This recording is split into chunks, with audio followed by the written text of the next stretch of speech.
with his bet pointer and so much else that you have to be moved by their efforts.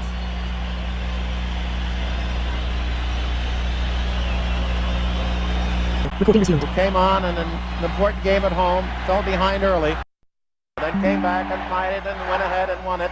6 seconds, 5, Hextall way out, shoots it up, and ladies and gentlemen, the Edmonton Oilers have won the 1987 Stanley Cup. That is the final 30 minutes of the 1987 Stanley Cup final. The Oilers won Game 7. So, did the Oilers ready to win Game 7? Let's find out here in Florida. We welcome you back live to Sunrise, Florida. It's Edmonton and the defending Stanley Cup champion Panthers. Game 6 of the Stanley Cup final. A few national anthems away. We send it down ringside. Oh, Canada, our home and native land, true patriot love in all of us command. With glowing hearts we see their eyes, the true north strong and free. From far and wide, oh Canada, we stand on guard for thee. God keep our land glorious and free. Oh Canada, we stand on guard for thee. Oh Canada, we stand on guard for thee.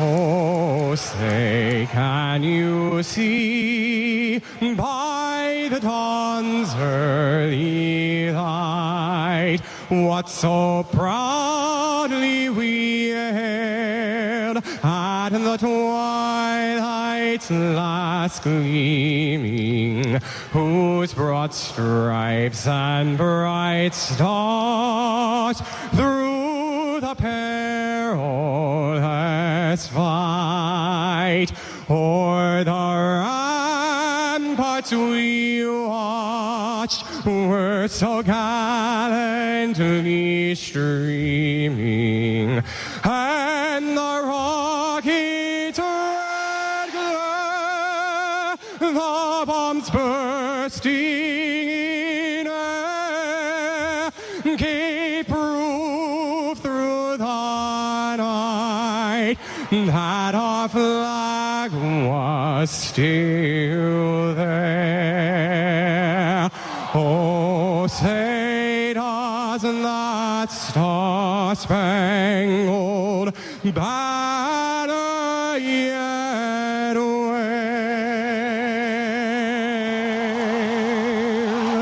o'er the land of the free and the home of the brave? Now, tonight's exclusive NHL broadcast. Shoots and scores! But now it's Draisaitl off to Connor McDavid. Centers Kane for the hat trick. He scores! All the action called by the voices who know the game inside and out. This crowd explodes! Bob Stauffer and Jack Michaels on the Oilers Radio Network. This is Game 6 of the Stanley Cup Final, and I'm Jack Michaels alongside Bob Stauffer to bring it to you on 880 CHED of the Oilers Radio Network. Electric atmosphere inside Amerant Bank Arena in Sunrise, Florida, after a boiling hot day with temperatures in the high 30s and high humidity. Stuart Skinner, 5-1 over the last 6 elimination games he plays, will get the call in net. 7-6 save percentage, .891 in the Stanley Cup playoffs. Bouchard and Ekholm in front of him. Opening line centered for now by Connor McDavid, Nugent Hopkins, and Corey Perry are his wingers. The starting lineup brought to you by Coventry Homes. Flexibility within reach. Get back in the game. Customizable designs from Coventry, the official builder of the Edmonton Oilers, dressed in the white outlined in blue and orange. Here we go. Sasha Barkov, Connor McDavid, the two captains in Game 6 is underway, with Florida having control of the faceoff. Bobrovsky in net, Forsling and Ekblad, the starting pair on defense. Verhaeghe and Sam Reinhart are Barkov's wingers. Edmonton is offside, moving over the line left to right in our first period, a period in which Edmonton has been outscored 7-0 over the last 3 games. Referees, John Hebert, Chris Rooney. Linesman, Devin Berg and Ryan Gibbons. Puck dropped outside the Florida line this time. Barkov wins it. Forsling shoots wide, and that's an errant play by Forsling, leading to an icing call against the defending champions. 16 seconds into this first period. Edmonton and Florida in Game 6 of the final. The cup is in the building. The Panthers can go back-to-back with a win tonight. If not, Game 7 in Edmonton, Friday night, we'd have it for you at 620 Mountain. McDavid wins the draw, pounded toward the net by Ekholm. A painful block by Carter Verhaeghe, and now Evan Bouchard will send it in deep for Edmonton. 6 consecutive finals. A team from the Sunshine State has been in it. Tampa won 2 of 3. Florida looking to do the same. Shot in by Forsling around the boards. Ekholm trying to gather behind the net, giving way to McDavid, and off to Corey Perry. We expect McDavid and Draisaitl to be paired together perhaps as soon as the next shift. A big hit by Perry as he flattened Brad Marchand and his helmet popped off. 77 years of living on this planet came together in that collision. A dump in and Seth Jones fell down. Draisaitl finishing his check, and Edmonton has been bruising in the early going. Draisaitl burrows in. He has both overtime winners. A quick shot by Kane and a save made by Bobrovsky. The rebound underneath his prone form, and he gets a whistle. He did not have that puck cleanly, had no idea where it was. Draisaitl won a battle, and Kane wasted no time in firing the first shot on net tonight, and Bobrovsky a little fortunate to get the whistle. 100%, and fortunate that didn't squeeze through the wickets there. 2 big hits for the Edmonton Oilers. And it was Corey Perry and Leon Draisaitl throwing the body around. Oilers need something out of Evander Kane. They've moved him into the top 6 here, Jack. Kane, 6 goals, 12 points in the Stanley Cup playoffs. Off the draw, won by Draisaitl. Kapanen did not play last game. He parachutes out of the press box and right into the top 6. Matthew Tkachuk clears for the Panthers, who are dressed in the red, the blue pants, the white numerals. Brett Kulak feeds it up the gut for Darnell Nurse. Gives it up. Kane looking to shoot again. This time he whiffs, and here comes Sam Bennett. But Evander Kane looks like he's on a mission tonight for the Edmonton Oilers. Bennett over the line. A shot off the rush by Matthew Tkachuk. Missed badly. Rebound held in by Nico Mikkola. Bennett, of course, the Stanley Cup leader with 15 goals in the postseason. Mikkola forced behind the net by Trent Frederick, and then he'll swing it back to Bennett, who's joined by Hyman, Crosby, Ovechkin. Those are the only players in the last 20 years to come up with as many as 15 goals in a single playoff run. It's Nurse up to center. He'll shoot it in. Giving it a look is Bobrovsky, and then Nurse pitchforked it back behind the net. Grabbing it once again is Evander Kane. He's hungry on that puck. And now Adam Henrique twists it back to Woolman, a shot, and that got through, and a save made by Bobrovsky. Frederick and Henrique lingering and working along the end boards. Jeff Skinner has come on to join this line. John Klingberg shoots off the glass, and Skinner's back on the puck for Edmonton. He'll send it behind the net for Frederick. Angled, a shot by Klingberg, redirected. John Klingberg back in the lineup after a 2-game hiatus where Troy Stetcher took over. Mikkola did not get it out. Edmonton punches it back, and then Skinner ripped one wide from a tough angle short side. Held in by Wallman, and the Oilers continue continue to roll it. Skinner fires. Save Bobrovsky. And another awkward-looking stop. Edmonton all over Florida in the first 3 minutes as both Jeff Skinner and Evander Kane firing from above the right face-off dot gave Bobrovsky fits, but give the 36-year-old credit. He's able to come up with both saves and keep it scoreless. Yeah, the Oilers didn't shoot enough the other night early. They only had 3 shots on goal the entire first period. They're already at 4 right now, and we're 3 minutes into this game. Florida dominated early in this game. Shots are 4-0, 3 minutes in, and Edmonton goes right back to work. And this is what we were talking about before the game, Bob, getting all 4 lines going early. This time it's Janmark, Podkolzin, and Brown's turn. Bennett to take the draw for Florida. Kulak and Nurse the pairing. A face-off, fought for, controlled, and finally cleared by Evan Rodriguez, then turned back over. And Florida's fumbling around in its own end right now.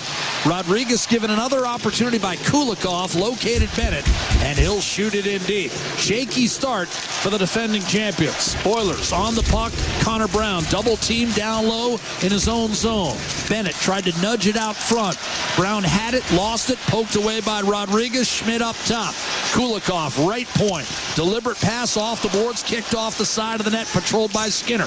Rodriguez, Kulikov, Nate Schmidt. Wrist shot redirected and a right pad save on Matthew Tkachuk, made by goaltender Stuart Skinner. Janmark with the rebound locates Nurse, angled up to Podkolzin, and though he was belted, the puck remains under Edmonton's control. Skinner wanders out to handle for Kulak. 4 minutes gone. Edmonton and Florida, no score in Game 6.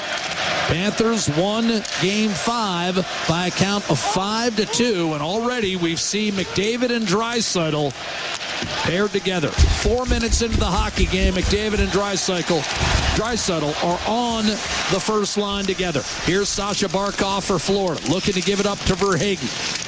Cycle disrupted by Matthias Ekholm. Barkov working hard against Evan Bouchard, peeled away by Ekholm. Shakes off a stick check, a hit hard on Corey Perry, and the puck shaken back through Ekholm, and then Bouchard had it taken away by Reinhart. Tucks inside on Ekholm. Shot score! Sam Reinhart. Brilliant individual play.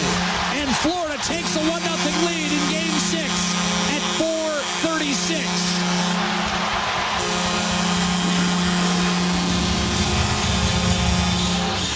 Well, it's just a great play by Sam Reinhart. Bouchard turns the puck over, and Reinhart hops inside of Matthias Ekholm, elevates the puck up and over Stuart Skinner on the glove side. Oilers had possession of the puck. It's a stationary breakout that Edmonton blows, and Florida yet again has scored in the first period. And on their first shot, credited. Sam Reinhart unassisted, 4:36. His 8th of the playoffs, and we said it in Game 3 when he got on the board that gave Reinhart a bit of a sniff. And he's been going ever since with goals in 4 consecutive games for the Florida Panthers. Chipped up the left-hand side off the draw. Anton Lundell fires into the glove of Stuart Skinner. As now Florida wants to test Skinner a little bit. And 5 minutes into this game, after a promising start, and you heard Chris Knobloch talk about this after Game 5. Promising first 4 or 5 minutes, and then Florida is able to score.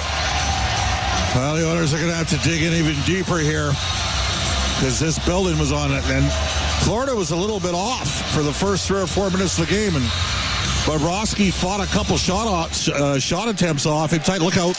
Off the draw, quick chance, and a save made by Skinner right off the faceoff.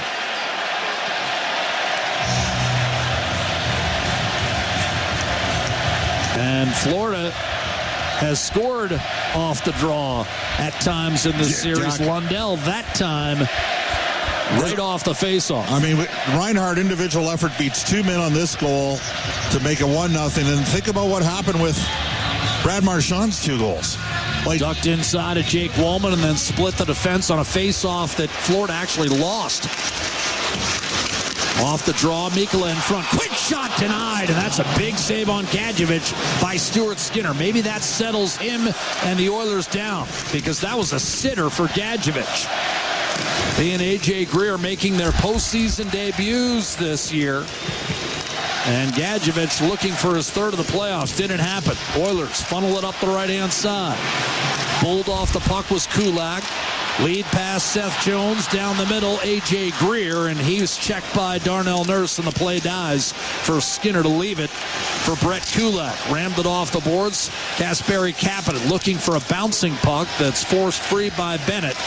And he'll reset behind the Florida net. Turned over. Kapanen with a puck in the high slot. Panthers still a little bit jittery in their own end, but now a clear back to the Edmonton line, and that's gathered by Jake Wallman as the Oilers look to move up ice left to right. They trail 1-0. Sam Reinhart unassisted 4.5 minutes in.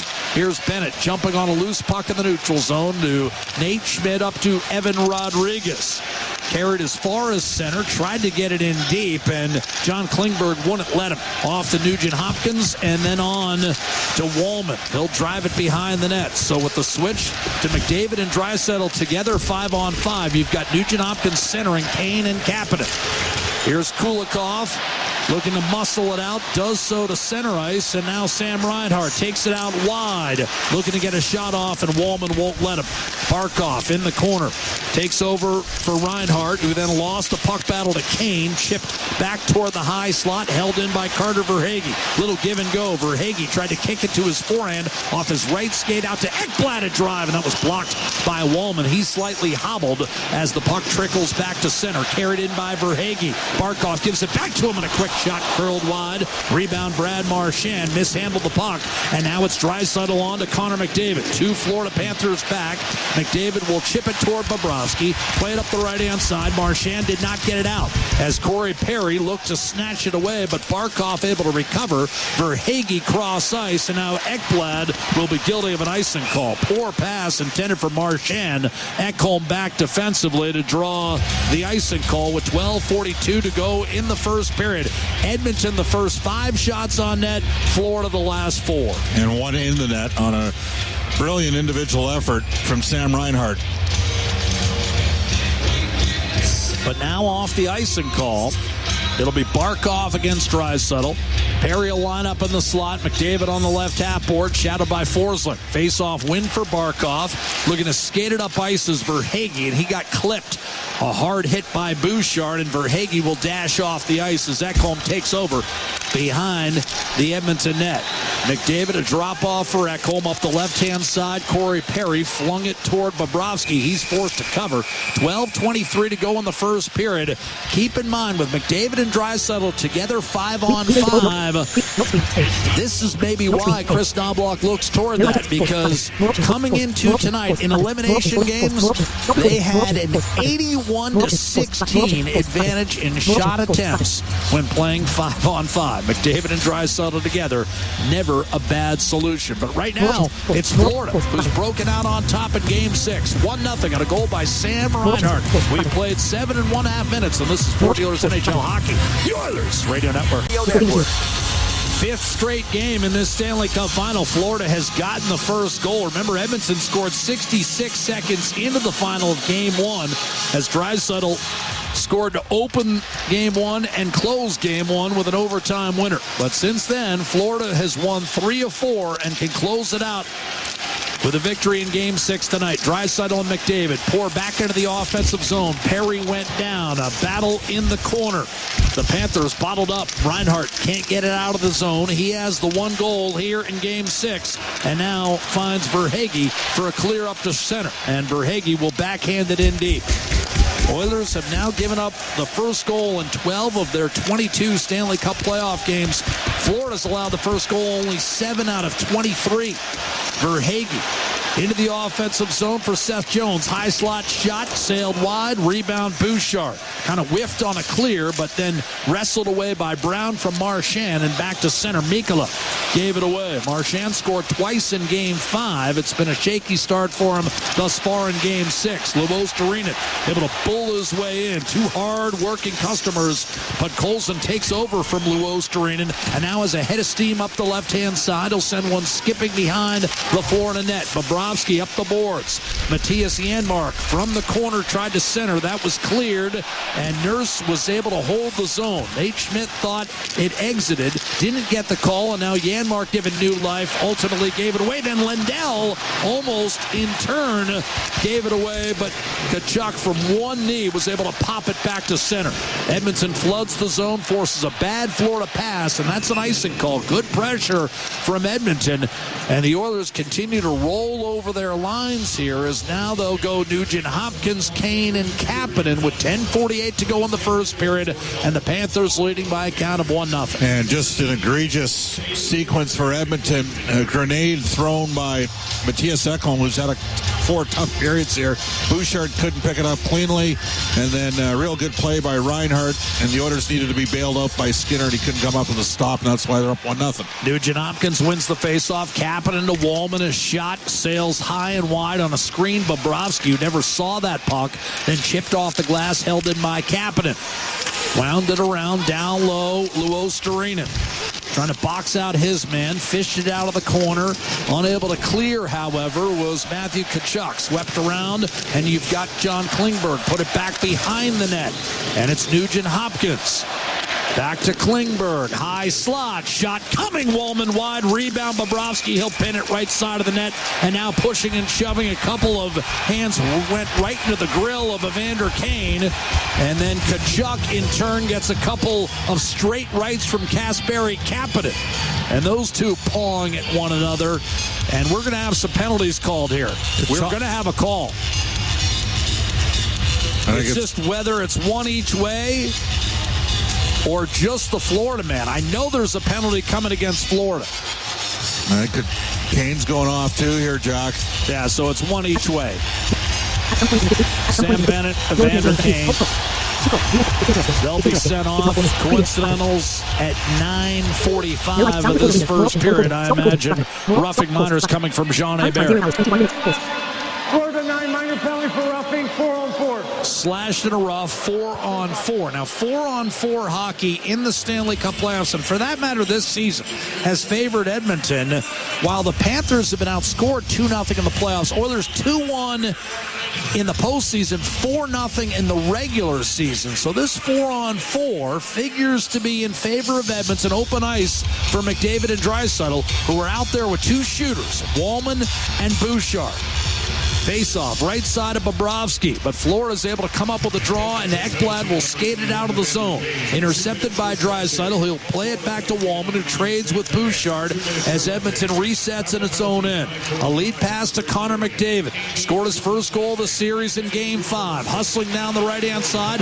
Forsling played it well. Panthers don't get it clear, though. Draisaitl took it away. Up to Wallman, high slot. Bouchard to Draisaitl, loading up right circle. One-timer, Bouchard sprawling save made by Bobrovsky.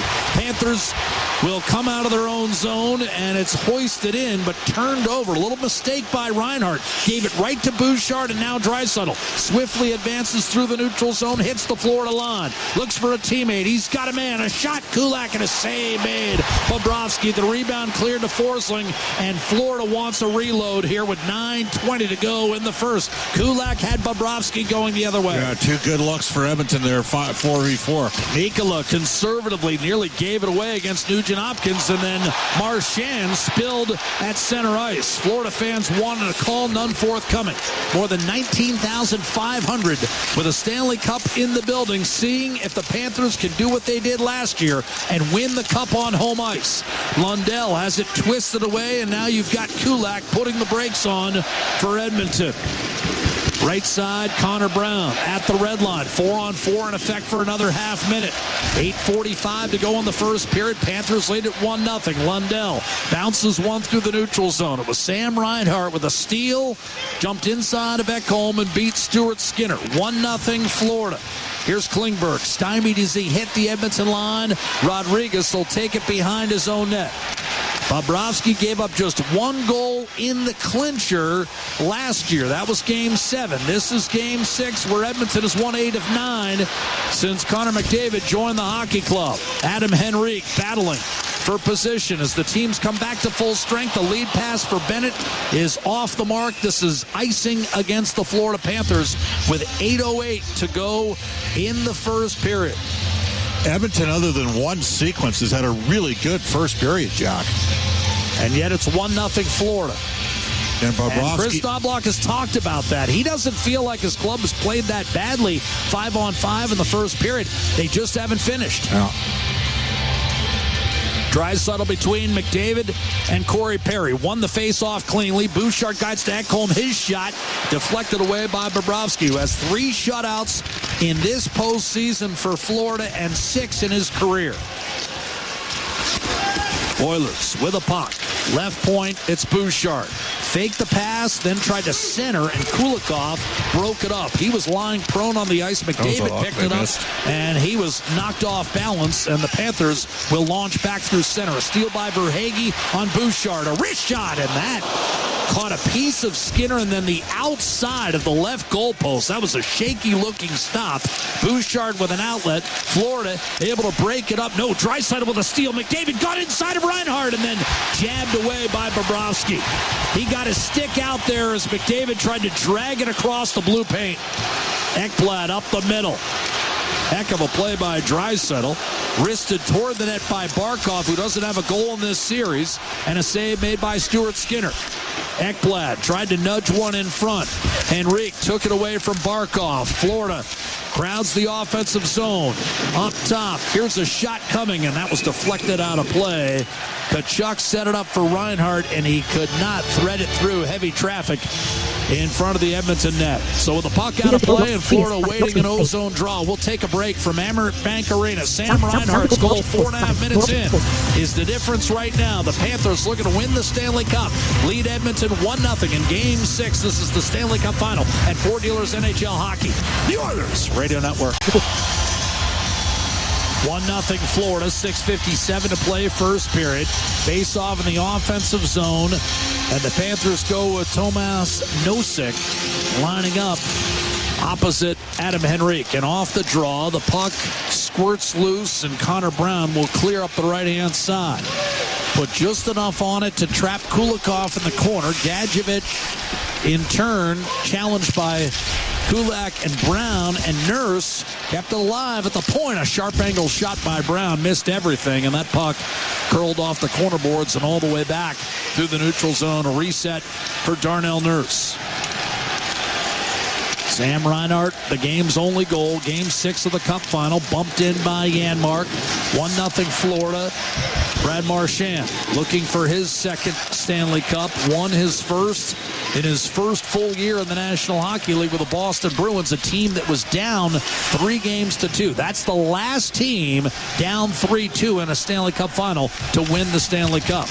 Whistled up the right-hand side. A steal by Wallman. He'll chip it ahead for Evander Kane. Tried to jam it in deep. That was taken away. Down to one knee. And turning it over was Luos Torinen. Here's Nugent Hopkins scooping, centering, and Kapanen could not get a clean shot through. Out to Wallman. Florida's made some mistakes, especially from its own end. Here's Nugent Hopkins, a drive, and Bobrovsky did not catch that one cleanly. We saw the glove hand at times appear a bit shaky in the first 2 games, but Florida's able to clear the rebound up the right-hand side, and a reset for Wallman as Edmonton changes it up. This ice looks heavy. Pucks are bouncing all over the place. You get a chance to put it on the net. Put it on the net. Can't pass it in. McDavid, Draisaitl, and Perry back on it. We saw Edmonton with that shot-first mentality in the first few minutes. Draisaitl with a forecheck. Won a battle. Got it back from Perry out to Bouchard, and now a shot from Ekholm. No, he'll send a pass instead to McDavid behind the net, who's immediately checked off the puck, but Jones did not get it out. Florida continues to turn the puck over at times in their own zone.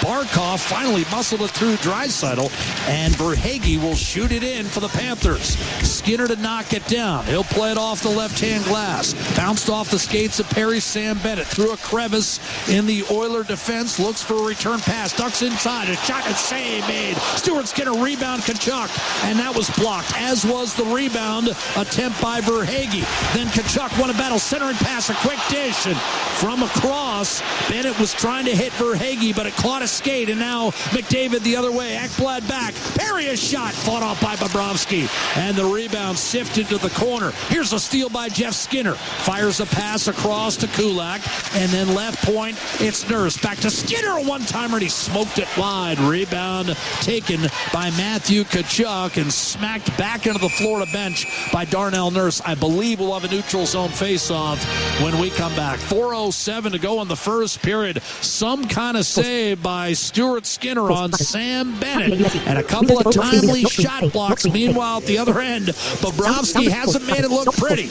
but he's bageled the Oilers through 16 minutes. It's 1-0 Florida in Game 6 of the Stanley Cup Final. The Oilers Radio Network. On the Radio Player Canada app. This is the Oilers Radio Network. 4:07 to play first period. Henrique centering Frederick and Skinner. Offensive zone draw for the Edmonton Oilers. Have outshot the Panthers 10-6, yet trail 1-0. Sam Reinhart unassisted. The only goal of the hockey game, 4.5 in.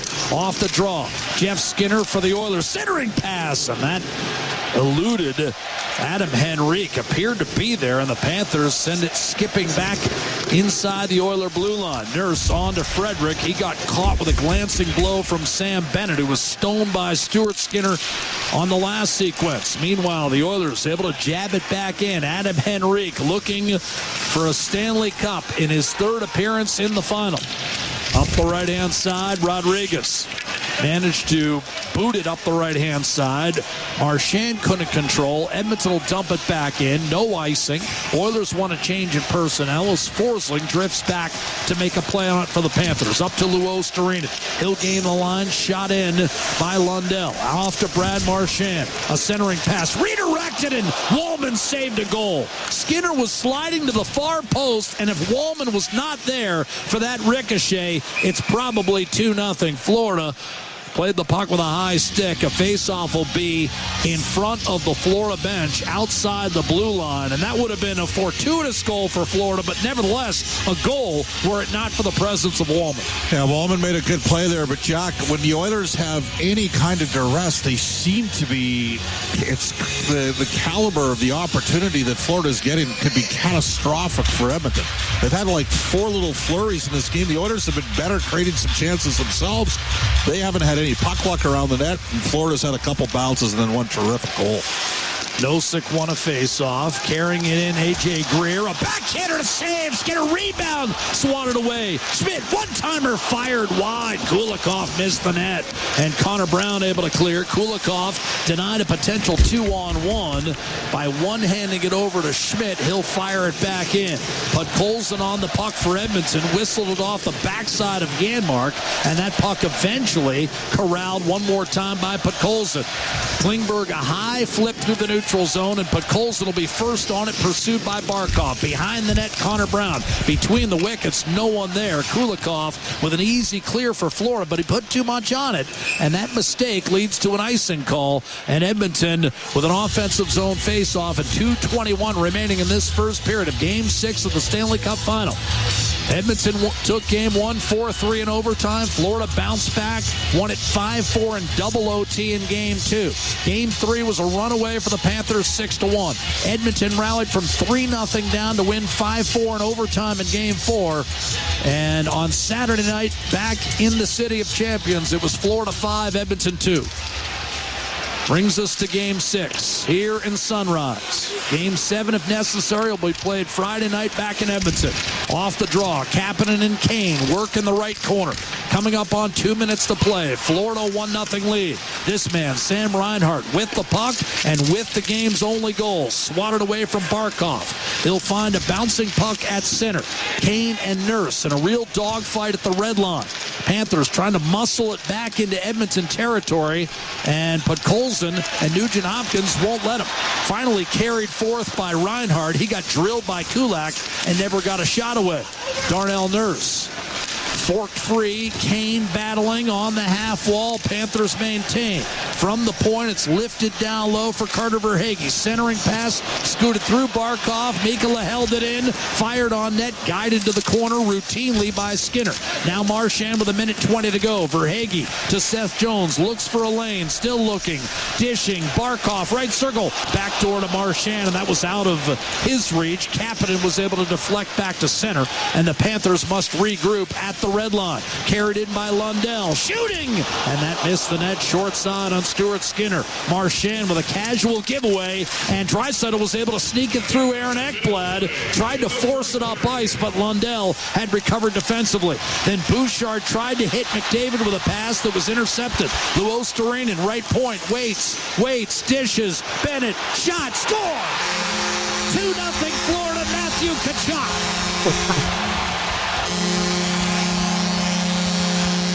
46 seconds to go in the period, and Tkachuk has his 8th of the playoffs. It's, you want to go best on best if you're Edmonton, and unfortunately for the Oilers, they got 2 goals against the McDavid, Draisaitl, Perry line. Is Tkachuk cuts to the middle of the ice, elevates the puck. Bouchard's the net front there, along with Lundell, and Edmonton's in a world of hurt again. And Lundell did take away Skinner's eyes a bit there. Sent in deep by Tkachuk. What do we have off the draw? We have a beach ball on the ice. Panthers are a little frustrated. They had something else brewing. And a beach ball came tumbling onto the ice, which negated a potential scoring chance. Luostarinen waited, and then Tkachuk from the high slot, able to bury it. Tell you what, that beach ball, I got to say, Florida was pouring right back in. Tkachuk now 3 goals, 3 assists in his last 4 games after a quiet start to the Stanley Cup final. And Luostarinen continues to contribute. You said it in Game 3. Their guys that were cold started heating up, and it's been a different series since then. Floated back the other way by Bouchard. But remember, Edmonton has rallied from a first period deficit before in this building, in this final. Bouchard to Draisaitl, and he'll fire it in deep. Panthers pinned in their own zone. Final 15 seconds of the period. And this puck is forced back through center. Lundell, by the way, with a 2nd assist on the scoring play. Draisaitl had it swatted off his stick by Barkov, and Florida's 60 minutes to a Stanley Cup is down to 40. Tkachuk from Luostarinen and Lundell at 19:13. Reinhart unassisted at 4:36. And Florida with a 2-0 lead as we head to the dressing room. Bob, what's Chris Knobloch going to say? Once again, similar to Game 5, a promising start gives way to a multi-goal deficit, and this is the 6th consecutive game, meaning the entirety of the Stanley Cup final. Edmonton's given up at least 2 goals in the first period, no exception once again tonight. And it's who got beat. Their top pairing, Ekholm and Bouchard. Ekholm throws a grenade up to Bouchard, and then Bouchard tries to get back in support. Reinhart makes a great play, beats Ekholm. Bouchard's stick gets a piece of the shot, and it deflects up and over glove side on Stu Skinner. And then the Oilers have McDavid and Draisaitl and Perry out again and again. If you can't get enough sports, tune into CBC Gem this summer for high-stakes competitive action in Northern Super League, Volleyball Nations League, and Grand Slam track. Don't miss the excitement. Watch free on CBC Gem. Stats after 20, brought to you by Rogers, Canada's home of hockey. And the Edmonton Oilers stats that continue to linger throughout this playoff, and in particular Stanley Cup Finals, the fact they trail 2-0, even though, as mentioned by the panel and Craig and Chris, the Oilers did get off to a strong start in this hockey game, and that included a first shift hit on the part of Corey Perry, who continues to play much younger than his 40 years of age would suggest. And he is a winner, having won a Stanley Cup not long after he was drafted by the Anaheim Ducks. It's been a wonderful run for him in Stanley Cup finals, but he is hoping that it finishes with the Stanley Cup. 237th career playoff game tonight. Craig and Chris is really hoping he can help push his team to career game 238 in the postseason Friday night for him in Edmonton. Third highest among skaters in Stanley Cup playoff history and games played, and the only Oiler with more than one shot in the opening period. So the Oilers hope they can author the comeback like they did in game number 4 here. They fell behind 3-0, only to erase that lead, score 4 in a row, and end up winning in overtime. But desperate times here. How about 4 in the first period? 6 goals against Tampa, 5 against Toronto, 6 against Carolina, 13 against Edmonton. A huge difference in why they might be 2 periods away from a Stanley Cup. Well, once again, even up by 2, you know the message from Paul Maurice had to be more aggressive. That first shift, the forecheck was there, the pinching down by the defense, something they did not do in game 4. Looks here early on like he'll be having them focused on not repeating that issue that they had then. Here's Rodriguez sending it around. Barkov on the far side, and Reinhart follows up. Bumped there by Nugent-Hopkins. It comes free, and the Oilers on it as it comes out to center. Kapanen blows a tire. They feed it across, and it'll be fired in deep by Kulikov. Barkov on the far side.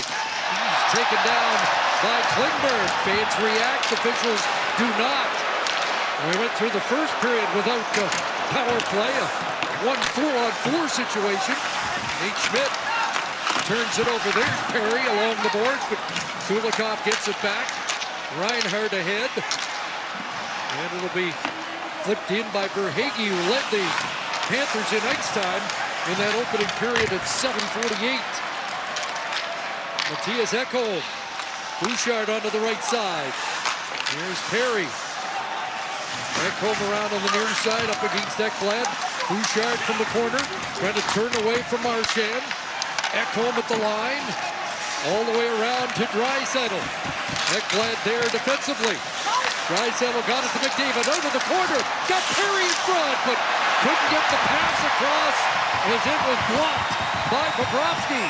Just lost control at the last second. You know, interesting strategically here for Chris Knoblauch. McDavid's line was third up to start this second period. You know that you don't have that last change. The effort of Forsling right here gets the stick down. That just disrupts McDavid's stick enough that he loses control, or he's got on the back door there Corey Perry for a tap-in.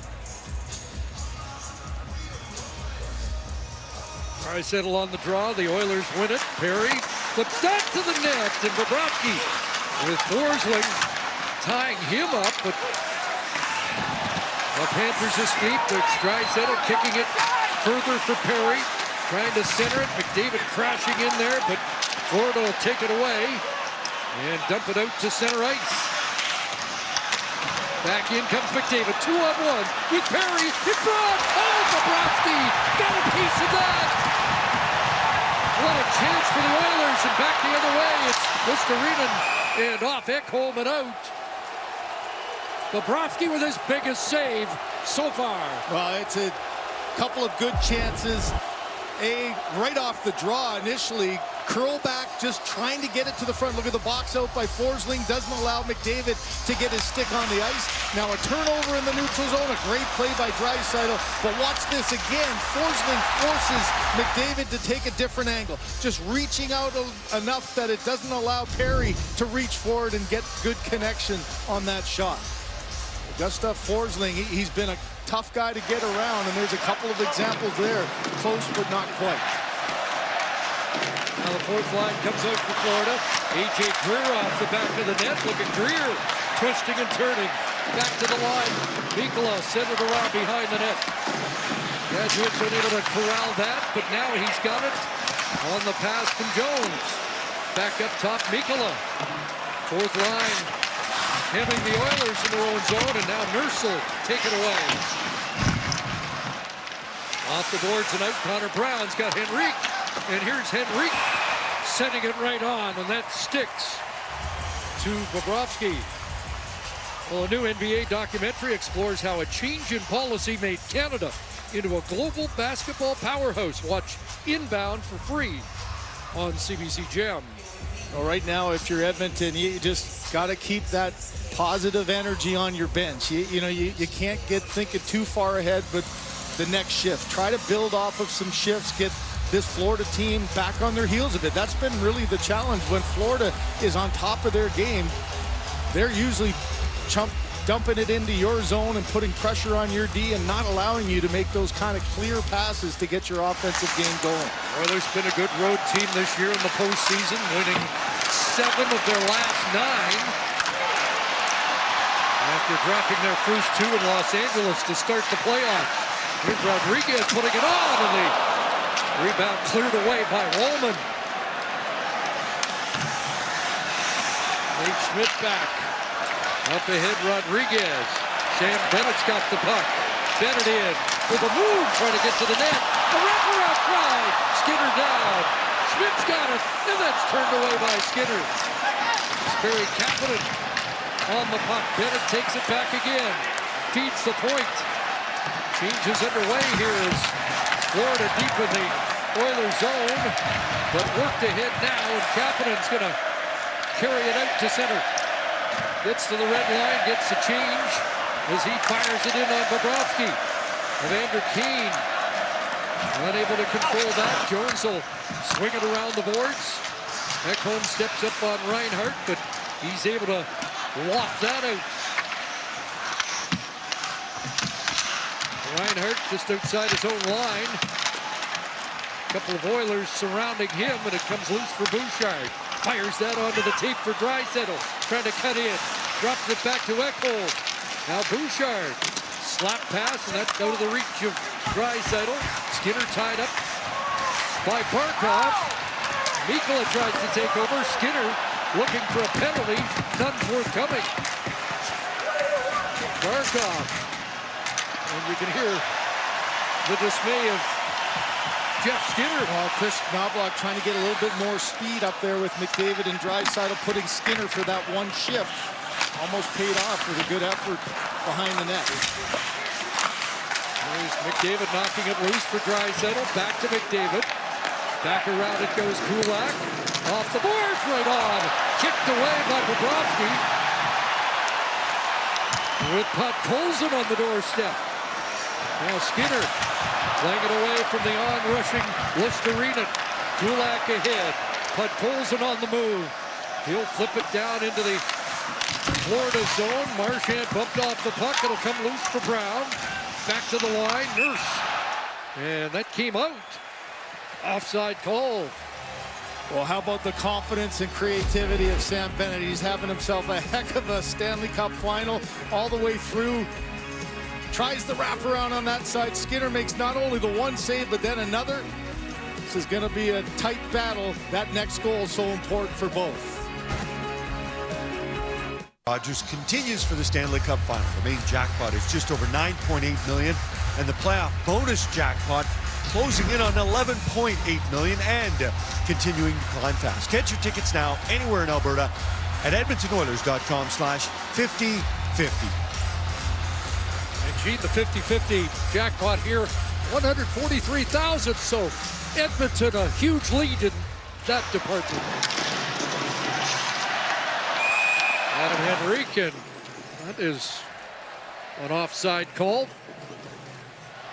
Frederick spilled inside the line. Again, a little bit of juggling for Chris Knobloch. I mentioned Skinner getting that one shift up with the top guys. Now he's right back with Henrique and Frederick. And in the first period, I thought that was a pretty effective line too. They need to get something out of this line. Give this team a little bit of a spark. In his previous Stanley Cup Finals, Henrique has scored a pair of goals in each of his series. Here's Skinner behind the net looking for his first of this Stanley Cup Final. Rodriguez trying to clear. Frederick disrupts that. Good stick by Nurse. But now Tkachuk will flip it away. Bennett gets on the puck and he'll send it in. Florida starts to change. Rodriguez bounced off the puck by Frederick. Here's Kulak sending it in. Oilers change as McDavid checks back in. There's Mikkola from the front of his net. A backhand pass ripped wide for Hagee. Looking to get it back to Reinhart. Now Barkov behind the Edmonton net. Trying to get away from the checking of Kulak. Into the slot. Disrupted by Draisaitl. Here's Barkov. Back to Forsling off the bench. Shooting. And gloved and held by Skinner. So here's the challenge playing this Florida team. I mean, they're puck control. They can take over sections of the game. So you know you need something offensively, but now you're defending. And just the patience of Barkov gets the puck back. Good cycle down low, get to the open area. No panic as well. And best way of defending when you have a 2-0 lead is spending time in the offensive zone. And that's what this Florida team has feasted on throughout this playoff run again.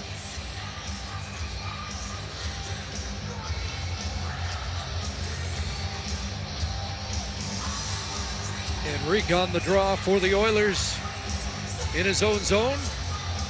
Against Anton Lundell, who wins that face-off. Luostarinen behind the net. Lundell bounced there on a hit by Bouchard.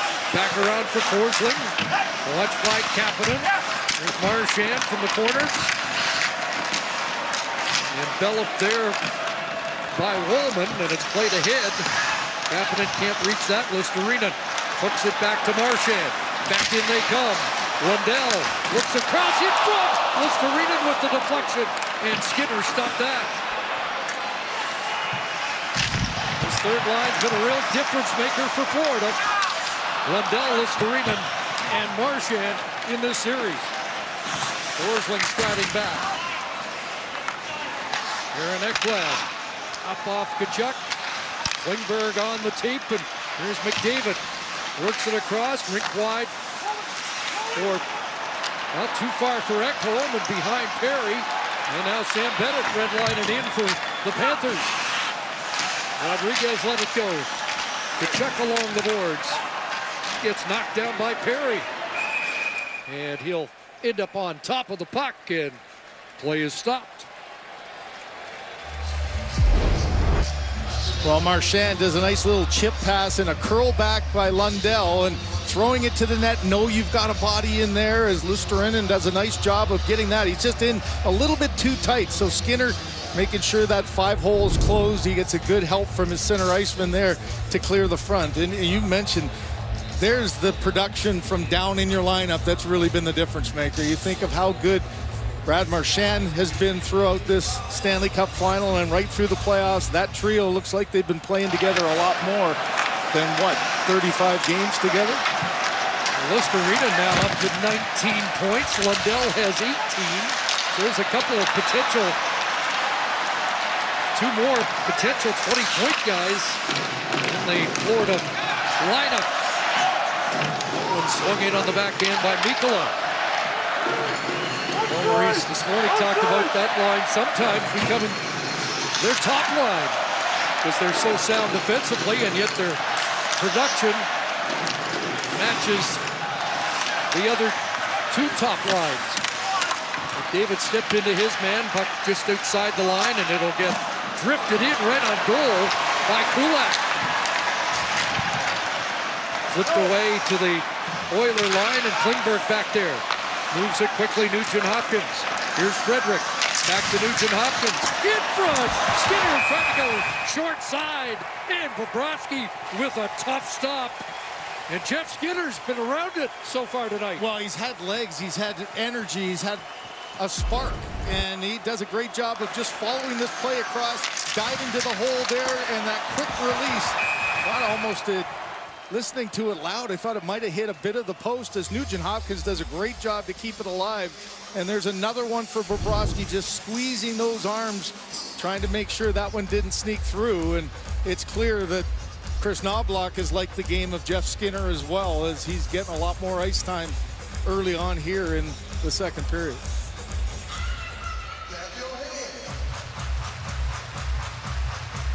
Nugent Hopkins, Skinner, Keane, and a face-off win. Klingberg for Wollman had to steer that away from Tkachuk. It goes wide. Skinner battles for it against Rodriguez. Comes out in front, knocked away by Kulikov, and out comes Florida. 3-on-2 the other way. Bennett cuts to the middle. He'll shoot it. Was it drawn? And Skinner with the save. As Schmidt was on the doorstep, and he gets ushered away from the front of the Oiler net. Well, I thought Schmidt knocked that out of midair, too, for that second rebound. And, you know, you're putting so much pressure, it creates a 3-on-2. Here's a little bit better coverage as everybody is taken off. But, yeah, on that rebound, Schmidt ends up getting that one out of midair, gets it right back towards Stuart Skinner. He's able to hold on there as, again, even up by 2, not afraid to jump up and join the rush of the Florida defense. Nate Schmidt, one of the few in the Florida lineup, looking for his first Stanley Cup victory. And Marco bounce it in. Forsling will play it back out. Darnell Nurse with A.J. clearing slipstream up ahead. Janmark taken away by Gadjevich. Janmark trying to get it back. Forsling across. Chopped at that, and it bounces down into the corner. Fired around by Podkolzin. It's going to slide down the ice, but not enough for an icing call. Kulikov with Janmark there, trying to tie him up. Gadjevich helped out, and the former Whitby Warrior plays it back inside the Edmonton line. That fired in, and no icing on the play. Schmidt has to go back to get it. Schmidt is hounded as the puck comes back to the line for Ekholm. Bouchard sends that wide. Ekholm steps up, knocked it away from Verhaeghe. But pulls it around. On comes Draisaitl. Dropping for Bouchard. Flipped it to the net. And it sticks to Bobrovsky with Podkolzin. A flyby in front, and he gets taken away from the front of the Florida net by Kulikov.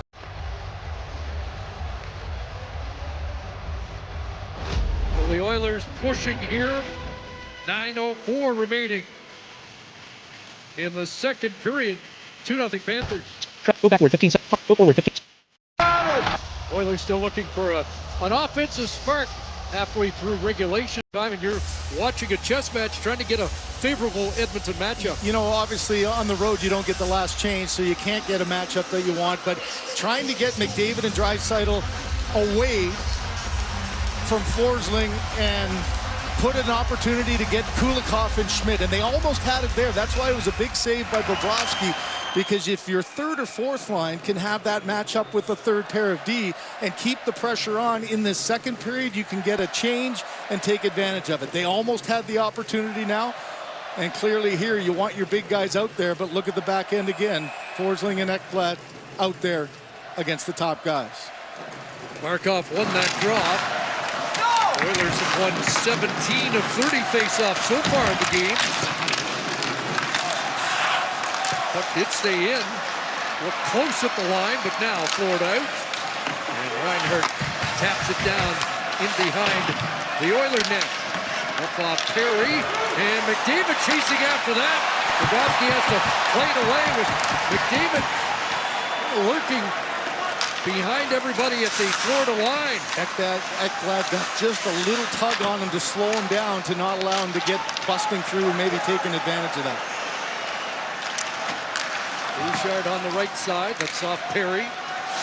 Draisaitl goes after it behind the net against Forsling. McDavid in support. That comes loose, and Draisaitl one-hands it to Ekholm. Bouchard trades spots. Puts it wide of the net, and Bobrovsky was moving on that play. But the puck didn't hit the target, and back the other way comes Reinhart. He'll look rink wide.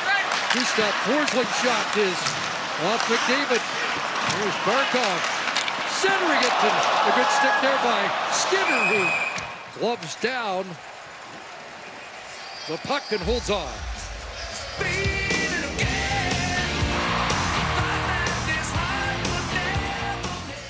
You know, the game within the game. It happens, all the top players, the top matchups. Ekblad just a little bit late reacting, gets a tug there. Just stops McDavid for a split second, and a good read there by Bobrovsky. But that has been the frustration of that pairing. Forsling and Ekblad have done a great job, and then secondarily it's been Jones and Mikkola, and there hasn't been a whole lot of open ice for neither McDavid or Draisaitl throughout not just this game, but most of this series. Last shift for McDavid, a minute 43 as Skinner holds on once again. In a small town where everyone knows everything, CI is starting over with Heart, Hustle, and Humor North of North. All episodes available for free on CBC Gem.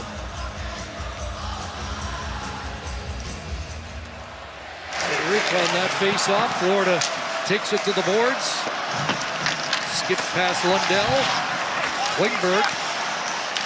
Wallman didn't see it coming. The pass back to the line. Got past Mikkola. Almost a break for Trent Frederick. There's Marchand. Backhanding it back into Edmonton territory around the boards. Listerina doesn't come up with it, but Mikkola with a shot that hit traffic, goes wide. A recovery there for Lundell. Back across, and now Evan Rodriguez on the ice. He put it on goal. And where is it? Finally a whistle. Skinner thought he had it. I think he did, Chris, but I just don't think he knew it. And, you know, the one thing you don't want to do is make a sudden movement that it pops out. Is you got Rodriguez right on the doorstep. Again, just no time to make a play, just a quick shot to the front. Look at Skinner. He's not sure where it is. Lundell neither, and finally the whistle goes. I'm not sure, did it pop underneath? Still don't see it. Yeah. Wow. Got on Wallman's legs that he made the block, so he didn't want to make a movement to have that puck drop down there and create a scoring chance. There's a Bennett face-off win and a shot blocked. Kulikov sends it in behind the net. Kachuk looking to retreat, but Kulak cuts it off and starts out up ahead off the stick of McDavid. Back in Bennett with Rodriguez going to the net, and he looked across for Kachuk. In behind the net, it's knocked away from Rodriguez. Kane can't come up with it. Bounces far corner, Rodriguez. Sam Bennett. Back to the line for Schmidt. Nice pass for Kachuk. Sent that wide off the inboards. Nurse up ahead and off the bench, Keith Kulikov. Bennett on the forecheck. Oilers trying to escape their zone. Kane on the second try, able to dump it out. Reinhardt back in his own end of the rink, and Kane knocked down that clearing attempt. Gives Ekblad a ride along the inboards. Ekholm seals the boards. Kulikov now with Draisaitl bumping him, and the puck played away. That was a big play for Kulikov. Didn't ice the puck. You see he sprinted to the bench there knowing that's a matchup that he can't have. He made a good play defensively and then rocketed himself to the bench to make sure you get the change. And McDavid tried to play that ahead, but nobody there to help him out. There's a hit on the forecheck by Verhaeghe, but now Podkolzin across. Back ahead off Podkolzin, deep into Florida ice. Ekblad up the boards, and it's played past Ekholm and down, and Bouchard going to win that race to get the icing call. Yeah, he had good awareness there by Bouchard. He knew that Listerinen was right there and might have been able to negate that icing. Not a big issue, though, for Florida, as you got players in that 45 to 57 seconds, but it's your top guys. It's a combination of your best defensive players, and you still got your best defensive pair.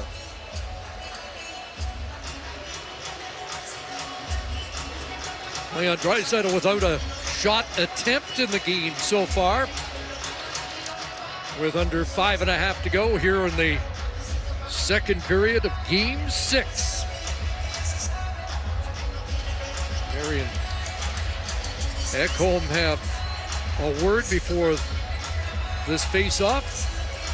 Well, and all this time basically takes away anybody from being exactly tired. I think they're making sure the right players are on, and now this is going to be a move.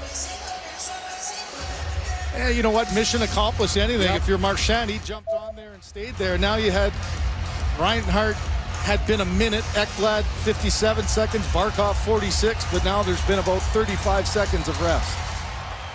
Off the draw, puck loose and chopped out by Florida. Off the stick of Luostarinen. Will work in. Florida gets their change. Marchand back on. Will skeet around behind the net. Lundell trying to tie up McDavid. And now Draisaitl takes over. And unable to get loose. Checked there by Lundell. The guy they call Baby Barkov with another stout defensive play. That's too far for Ekholm. Ekholm intercepts that pass. Marchand took the legs of Draisaitl. He went down awkwardly, landed on his head as he was going on. Yeah, a little slow to get to the bench after that. Under 5 to go here in period number 2. Skinner with a nice play to turn it over. It's woven in, and that shot blocked. Ricochets in front. Across the centering pass. Skinner tied up by Piccolo. Skinner battling along the end boards. Janmark in to try and pry it loose. And it's flipped away by Tkachuk. Klingberg across for Jake Wallman. He'll dump it back in. High and out of play. Or into the glove, excuse me, of Bobrovsky.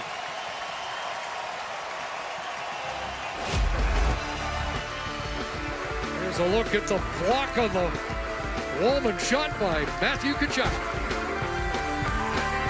Been a strong second period on the part of the Edmonton Oilers, but that doesn't mean that the captain Connor McDavid and at times Leon Draisaitl aren't frustrated as the Oilers look for that opening goal, and that's where Corey Perry comes into play. The 40-year-old urging on his 29 and 28-year-old line mates and teammates to continue to push forward to try and get that opening goal of the game for Edmonton. Perry, the only player in the game with more than 2 shots. He has 3. The Oilers 2 shots away with under 4 to go here in the second period. Bumped up by Nugent Hopkins. On a line with Keane and Kapanen. Don't want to belabor the point, but there's a Rodriguez pass in front. Putting McDavid and Draisaitl together is a lot easier when Zach Hyman's on the next line coming up with Ryan Nugent-Hopkins. But that is not possible in this Stanley Cup final. No, and it's really been evident, hasn't it, in the last 2 games specifically. When Florida gets those lead and tightens things up, it's so hard to get that open ice, and Zach's the kind of guy who can create it. Barkov around, there's Reinhart in front, Barkov, and he slid that wide with Skinner down. Close call for the captain. Barkov looking for his first of the Stanley Cup final. Verhaeghe will come across here for Kulikov. Flipping it into the corner, Barkov. Watched there by Henrique. Now Verhaeghe sends that up off. Skinner, big rebound in front, scores!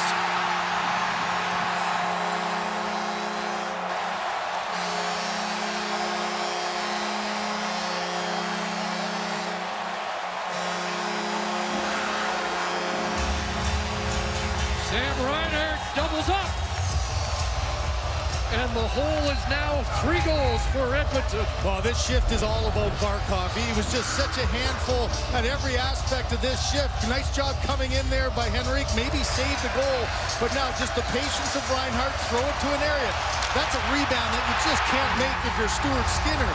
You got to try to control that, and then Barkov on the end slides it right across off the skates in tight, and Reinhart started this night off with the game's first goal, and he's made it 3-0 off of a long shift in the offensive zone where that line was able to cycle and keep the play alive about 4 or 5 times. Now 5 goals in the last 4 for Sam Reinhart. Trying to add a Stanley Cup to a 4 Nations victory in February. Here's McDavid looking to get it back. The Oilers find themselves in another 3-0 hole here with just over 2 minutes remaining in the second. Yeah, and the anxiousness just continues to grow, and the exhilaration you could tell from this fan base here. But this is Florida Panthers hockey, the end of a long shift. A couple of won battles along the boards, get to the inside at the front of the net, and it's Barkov, the captain, fakes the shot, freezes Skinner, and makes this a 3-goal game. 9th of the playoffs for Sam Reinhart, and now 30 career Stanley Cup playoff goals.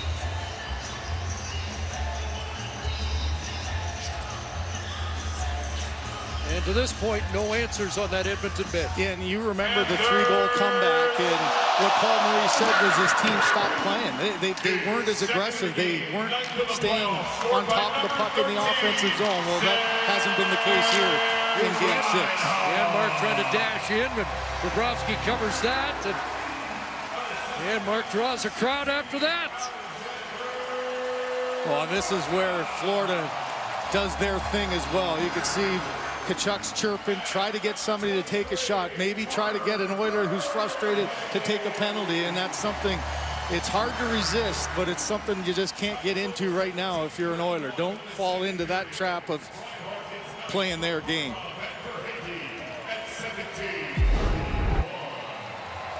You know, you're frustrated, you're behind again, and you want to take a shot at him, and that's exactly what he wants you to do. So you have to resist that temptation.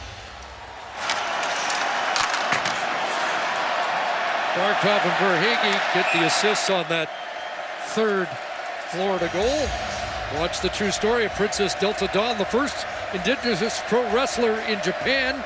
Catch the documentary Delta Dawn for free on CBC Gem, Canada's home for streaming.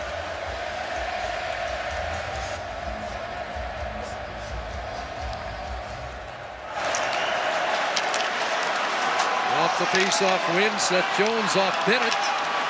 Sliding down, but it hit Bennett on the Florida side of center, icing. No mistakes left for Stuart Skinner, and quite frankly, I'm sure Kelly Rudy would say, this is one all day. You got to control that. Look at this. There's no problem if you just absorb that into your body, and it just looked like he wasn't aware of where the threat was, couldn't quite get a hold of it, and Barkov made him pay.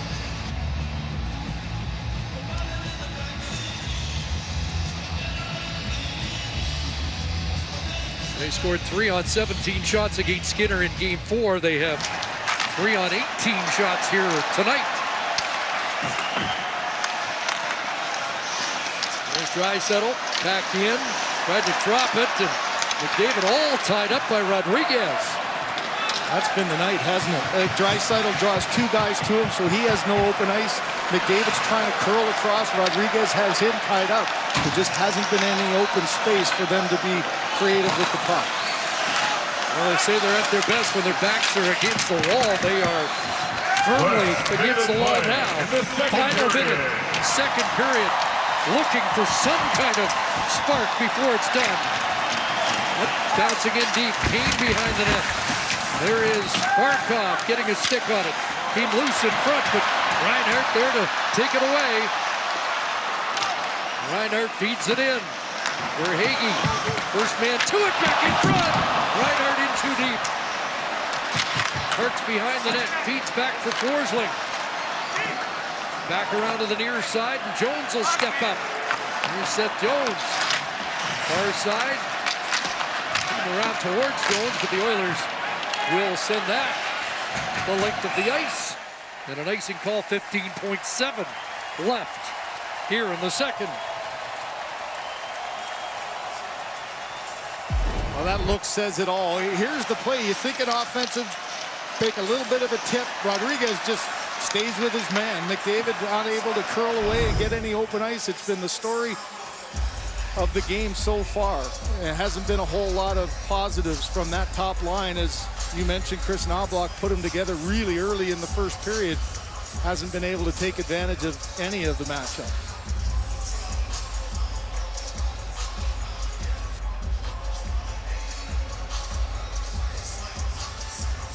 Draisaitl and Lundell, who wins it back to Jones. Nikola makes sure it gets deep.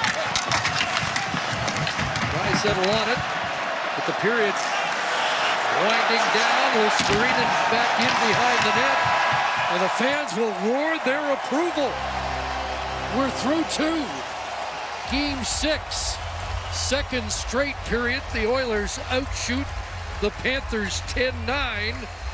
But it's the home side that enhances their lead. On the late cellular, goal 2 of 4 bars. Edmonton, track position, go forward, go backward 15 seconds, go forward 15, speech off. Reinhardt's second of the night. Game 6 with the cup in the building. And the Panthers in control. Our second intermission with Ron McLean and company is upcoming.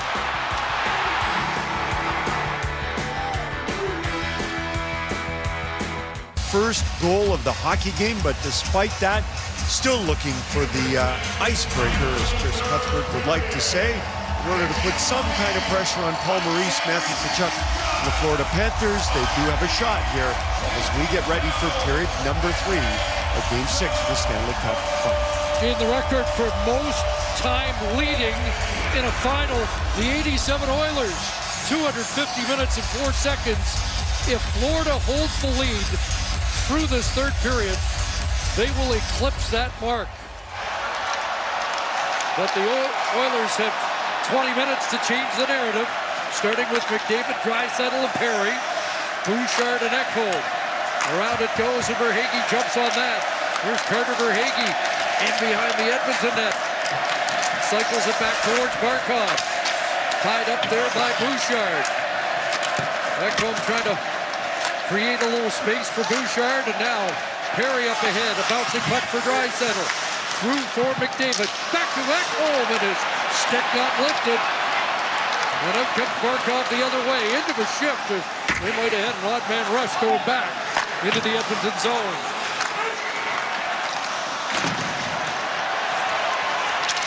Flipped away to the Florida line. Mikkola red line and in. Bouchard up the boards. Kapanen took a whack at it. Mikkola there.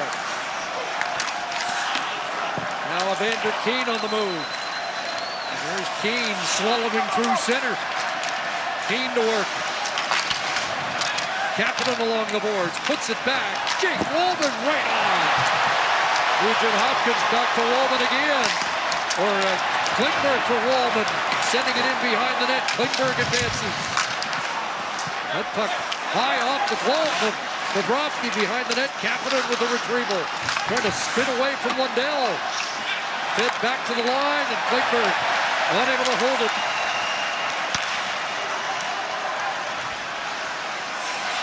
Walman back. Klingberg off his skate. Bennett working against him.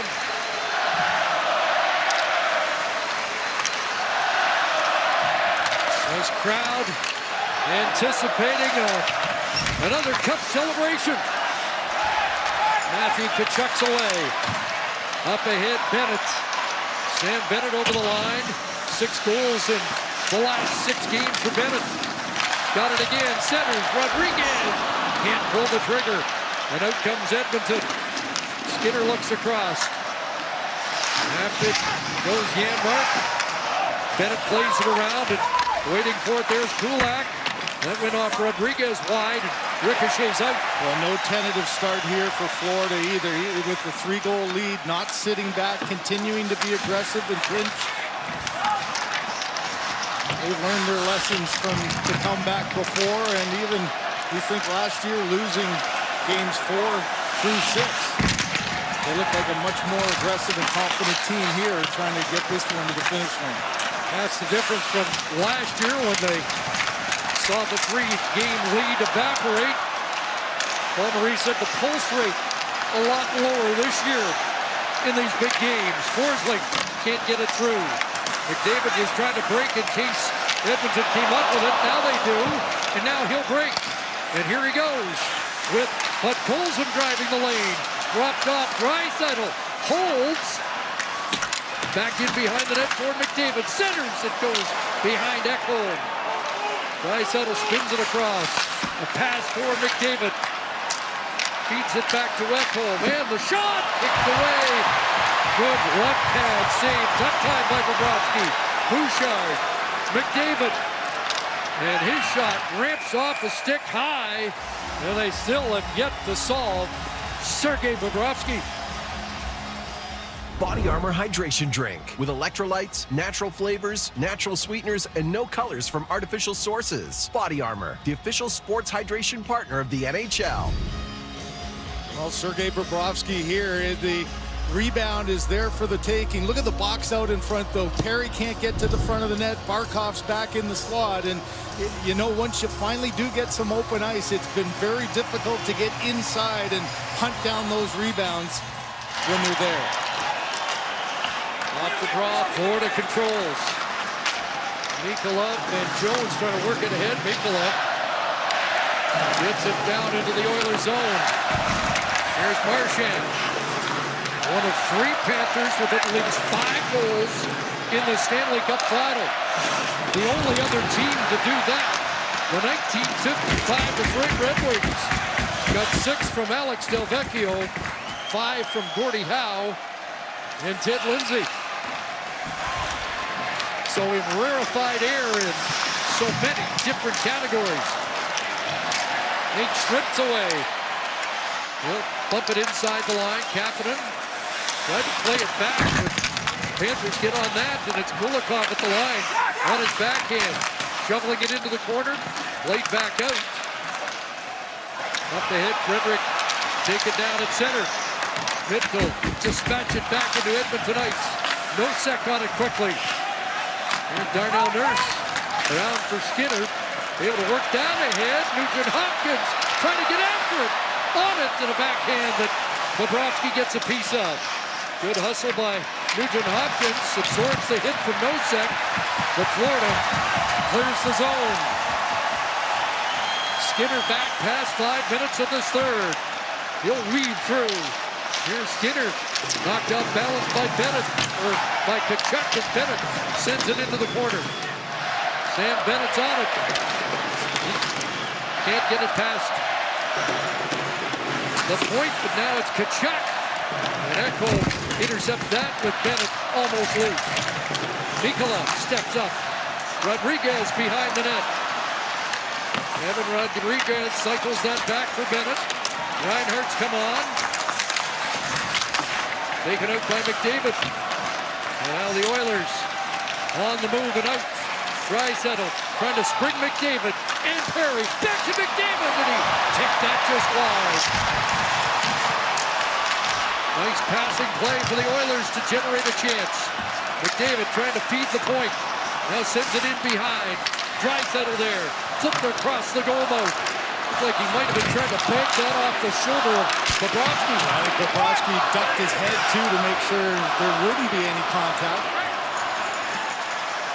Right back inside the Oiler line. Pass Bouchard for Hagee. Turns. Coming up. Shot. And that just missed. What a chance for Lundell. Here comes Putz Olsen digging in. Sharp angle shot. Stopped in a big rebound. Out for Lundell. Gonna go end to end here. Marchand's in. Marchand! And he shot it just wide.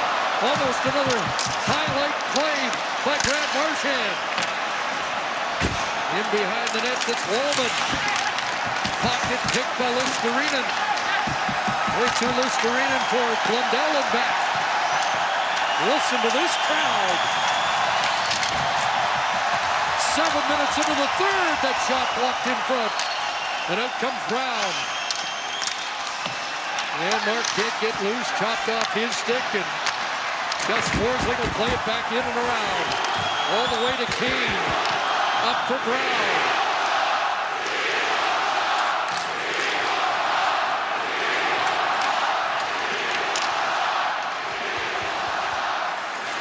Nugent Hopkins back. Darnell Nurse. Oilers working ahead to Kapanen. Flooding the zone. Kasperi Kapanen's in. Centering pass and Reinhardt back defensively. Nate Schmidt after. Kapanen missed him with a hit. Kept in by Kane. To the near side. Reinhardt Back to Kulikov. Now Schmidt. Up the boards off Barkov and out. Clock's rolling. We're 8 minutes into the third. Draisaitl wanted it and got it, and here's Draisaitl over the line. McDavid tripped up. No call. Still no power play in the game. It'll be Bouchard firing it back down. Barkov will send it away.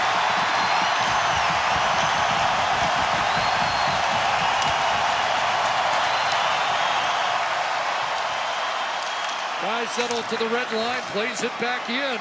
McDavid with the retrieval. Perry's in front. Connor McDavid.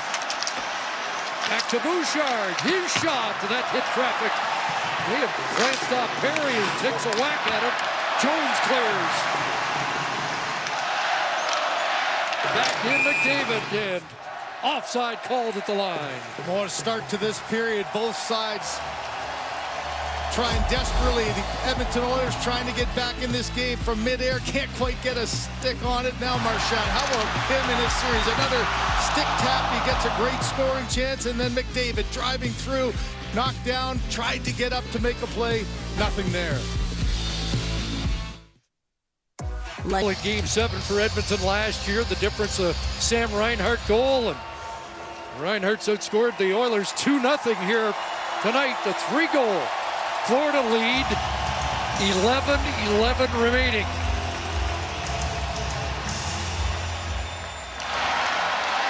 Rodriguez took that draw instead of Bennett, and there's Mikkola sending it in.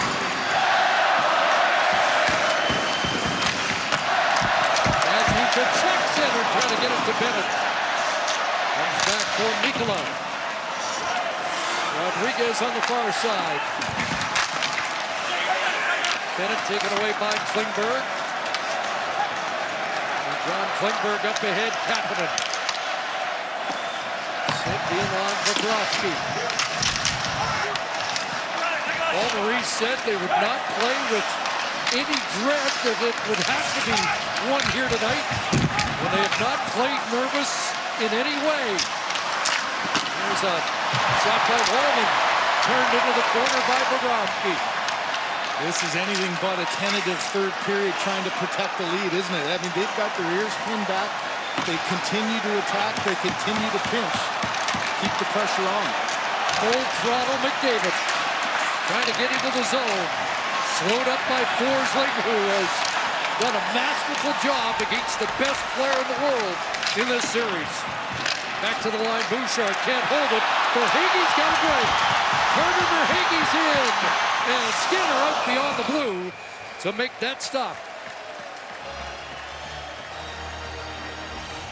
And surprisingly, that's the first shot of the third period for Florida. Past 10 minutes of the third. By Instacart, the winning way to get groceries delivered. And it was Game 7 of the 2024 Stanley Cup Final.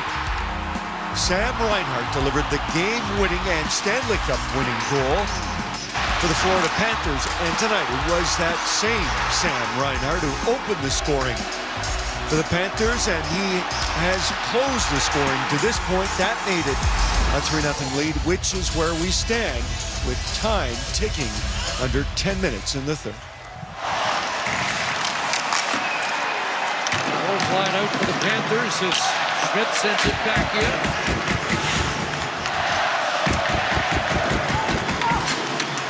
And all three looking to play in a deciding Stanley Cup championship game as that puck sails out of play. Well, as the clock just ticks away, you know, you feel, guys were talking about the frustration level. You just try to find something, but you've got a team in Florida right now that has learned their lessons. They've learned how to play in these types of games right now, and they haven't given the Edmonton Oilers any open ice. They have been an efficient bunch and continue to even pinch and be aggressive here, up 3-0. Counting tonight, last 4 games for Connor McDavid in this building, 1 assist. They get the matchup they want against McDavid, and they've been able to hold them off. Bouchard up off Perry and back into the Florida zone. Ekblad over, and there's Reinhart out at center, knocked down, but Perry comes across to take it away from Carter Verhaeghe. And Chris, again, another shift from the top line that just got absolutely nothing. No offensive pressure, no offensive ice time. They're back defending, now a change, and if you're not going to get production from anyone else, this game is going to go away pretty quickly. Mikkola back with the official, stayed in the zone, and it's swung back by Kapanen in behind the net. And Klingberg advances. Kept in at the line, Kane, flipped that wide. And Marchand just gets rid of it. Rolling right on to Skinner. Because that's one, I don't even think Bobrovsky saw that shot originally. He reacted when it hit the boards behind him. Under 8 left, the turnover. Here's Tkachuk, Bennett, stopped by Skinner, tried to jam it in.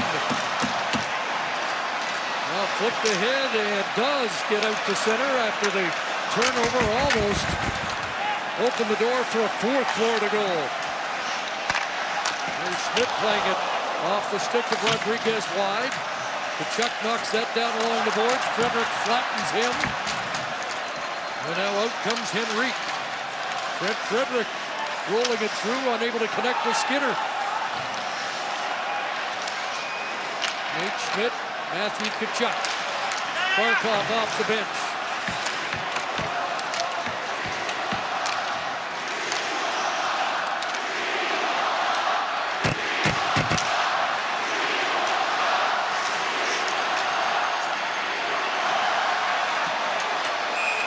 Just wide of the net, so an icing call and a face-off in Florida territory. Boy, the turnovers have been the problem all night for the Edmonton Oilers. A couple of goals off them. Here's another one. Quick little release there by Bennett. Nice save there by Skinner to get it, but it's going one way and then all of a sudden back the other. That's how the game started off. And now you've got Stuart Skinner with an offensive zone face-off going off for the extra attacker. So 6 on 5 with 7 minutes to go.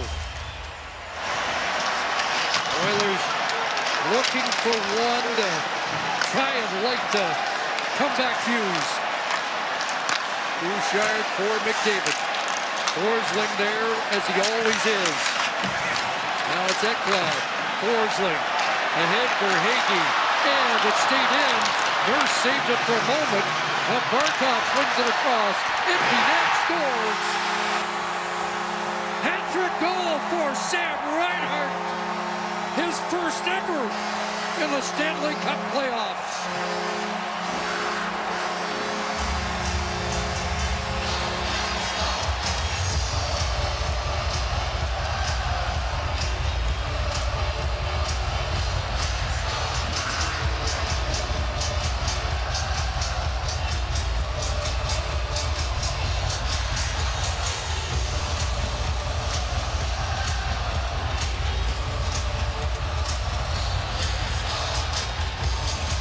Four Nations winner and on his way to a 2nd consecutive Stanley Cup. Reinhart 3 in the game, 10 in the postseason. Yeah, what a time to go on a 4-game streak, and he just continues to be able to make plays. It's Barkov again through Nugent-Hopkins. There's the frustration for Perry. Yeah, you can't blame the Oilers for the early pull, but the party started a little bit early, 6:34 to go, but this building is electric with what's coming next.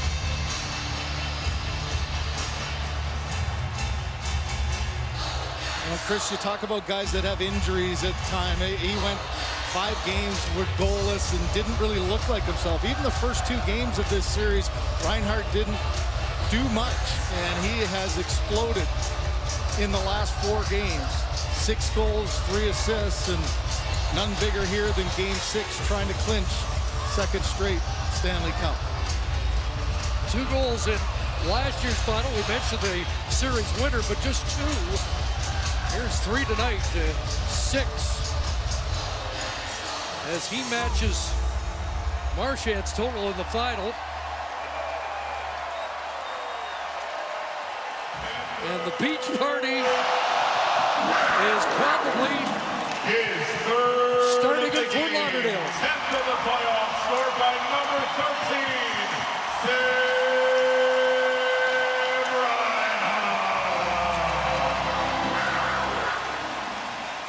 There's an icing call against Edmonton. While we have the opportunity, a salute to our production and technical crew, many of whom won the Canadian Screen Award recently for their work on last year's cup-clinching game. So our hats off to all downstairs in the truck. And a happy birthday to our statistician, Jason Murdoch, who comes up with all the key stats throughout the playoffs.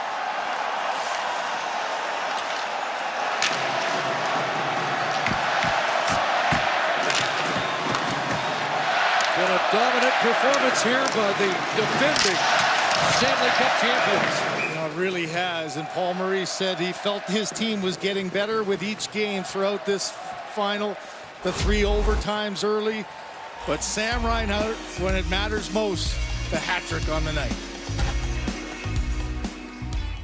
All right, friend. Glove night here in Sunrise. Phil Pritchard shining up that beautiful piece of silverware. Amazing to think Phil had to put it back into the case 3 times last year in the same scenario, and finally in Game 7. Here in Game 6, you got Stuart Skinner again back on the Oiler bench. 6 attackers out once again. Off the draw. It comes outside the line.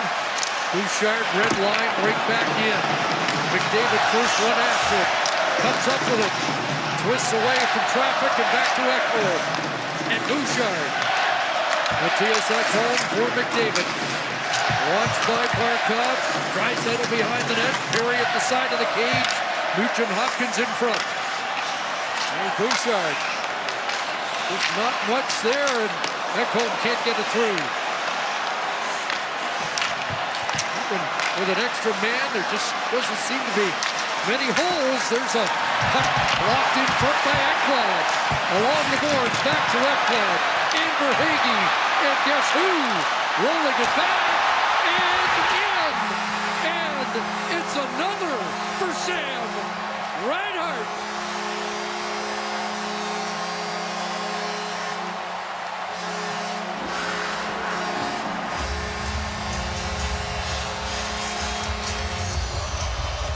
The night of his life.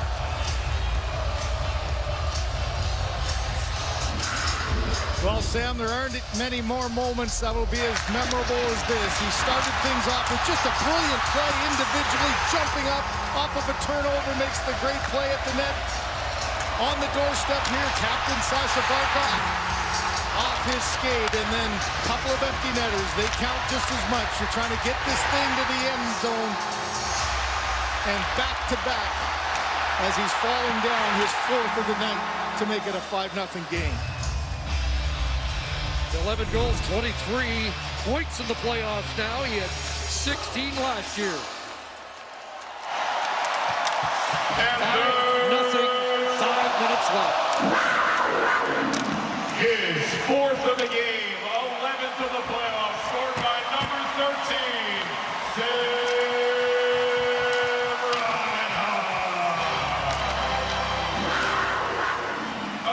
There's a loose puck in front, and the Oilers get one back. Vasily Podkolzin puts the loose puck in to break the Bobrovsky shutout bid. Well, and something that they really haven't been able to do is take advantage of any rebounds in front. And this one, just the battle going, looks like it hit off Jones originally, and Podkolzin, a bittersweet feeling. You know, maybe a little too late there, but he does a nice job of tracking it down. Bobrovsky can't hold on to it. Wouldn't be surprised if Stuart Skinner maybe comes out again here, Chris, too. Don't worry about putting anything, making the number bigger. You got to try to find a way to get something here to stay alive. Third of the postseason for Bud Colson.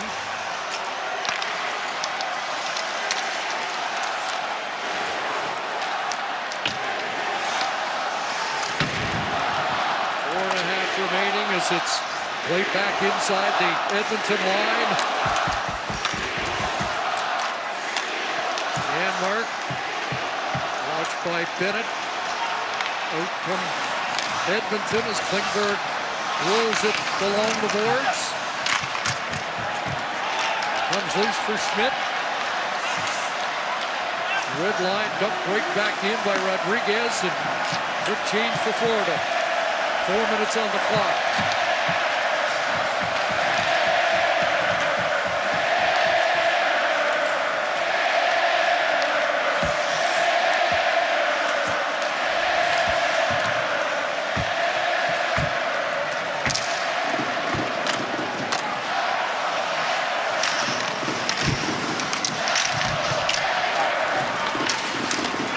Barkov for Verhaeghe. This has been the dominant line tonight. And now up to 68 points for the top line. Here's a turnover, and Lundell in. He sent it wide. Let's skip past Marchand looking for it. The Bennett line was 60 points. The Lundell line had 57 at last count. So lines 1, 2, and 3 have all played an enormous role in this run to a second consecutive Stanley Cup victory. And this has been an impressive game on home ice, knowing at the buzzer the Stanley Cup could be at center ice. They've brought an incredible performance, both offensively and defensively. Chuck through for Rodriguez. Bouchard there. Up on the boards, and Mikkola will slap it back behind the net.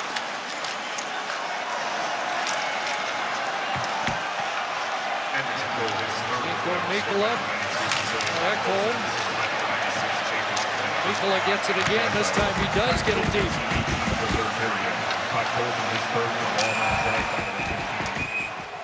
And play called, and Tkachuk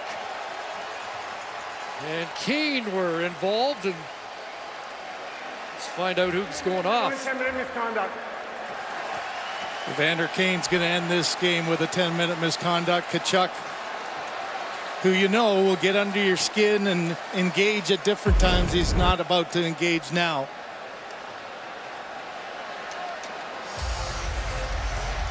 On a night that hasn't seen a whole lot of penalties called, I think that's just the officials saying, let's get this one to the end line. Talk about playoff history. The last player with 4 goals in a Stanley Cup final, I think you've heard of him, Maurice Rocket Richard. Wow. 1957 against the Boston Bruins.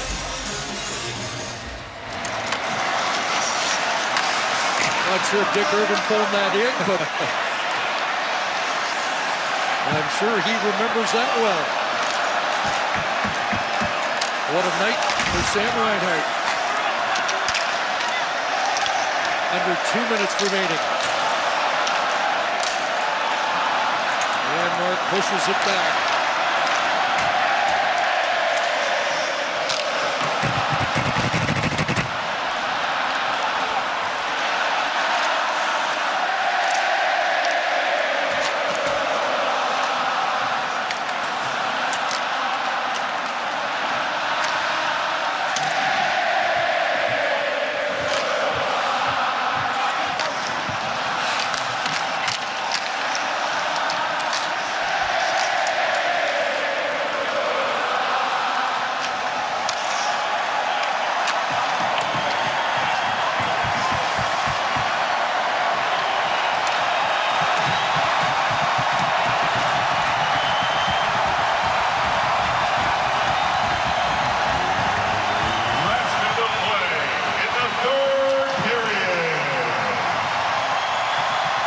minute left in the 2024-25 NHL season.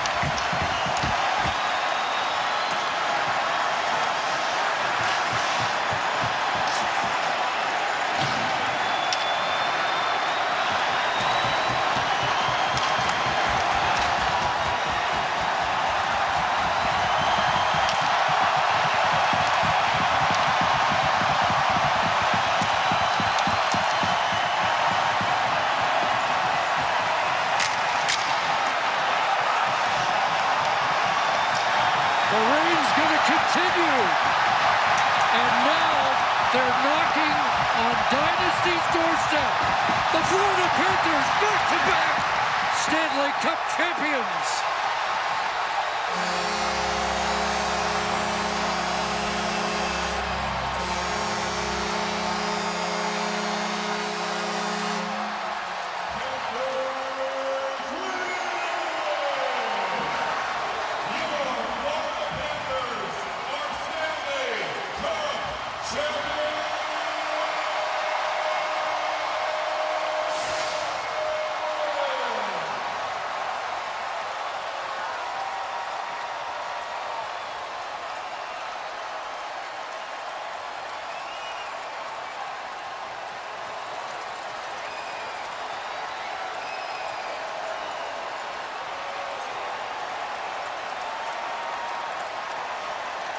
Convincing win in Game 5 to bring it home, and an even more convincing win to clinch the cup, this time in 6 on home ice. Well, you think of the effort to get to the Stanley Cup final 3 consecutive years, the journey after losing to the Vegas Golden Knights, the drama of Game 7 last year, and Chris trying to avoid that same drama to have to go back to Edmonton this time for a Game 7. They probably had their best game of this series. Brad Marchand, such a huge part of the success story for the Panthers, who take out Tampa Bay early, survive a scare against Toronto to win in 7, eliminate Carolina, and now win back-to-back.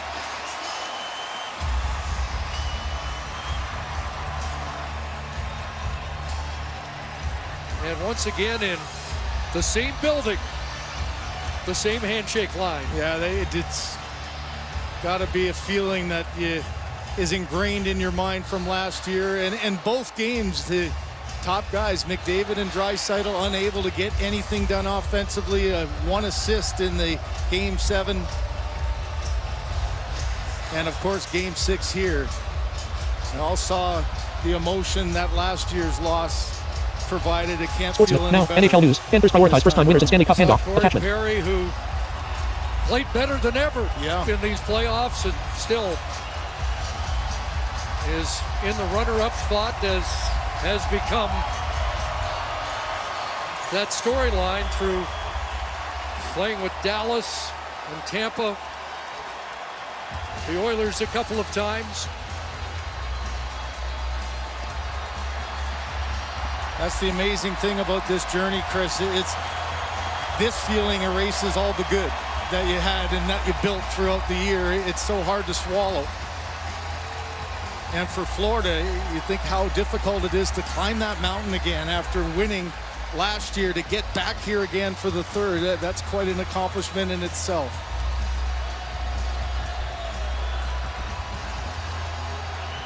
Paul Maurice has said he's not crazy about the handshake line, but out there to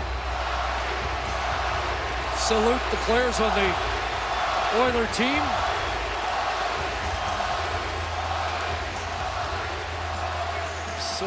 Sylvain Lefebvre, the defensive coach, congratulating Brad Marchand. What a night for Reinhart. We'll talk about a 4-goal performance for a long time. Let's head down to ice level and Gene. Yeah, one last squirt of water here for Sam Reinhart. I'm sure it'll be something else you might be drinking a little bit later. Well, what did you make of how today went? I like their composure. I mean, I think they had some good jump early on. We learned some lessons. You know, we stayed on the gas, put a foot on the pedal, and obviously the result speaks for itself. Yeah, what did you think of your night? I know it's not about you, but you were a big part of what happened tonight and what happened throughout the playoffs. I mean, we've had guys stepping up all postseason long. That's just the kind of group we had, and I was able to find the net a couple times. I know it's only been maybe a minute and a half, but how does Cup 2 feel compared to what it felt like to win Cup 1? Just as good as the first one. And is this the beginning of more? 3 straight finals, 2 Cup victories. Do you think you have the team to keep something like this going? I'll tell you what, when we won last year, we weren't thinking about this one yet.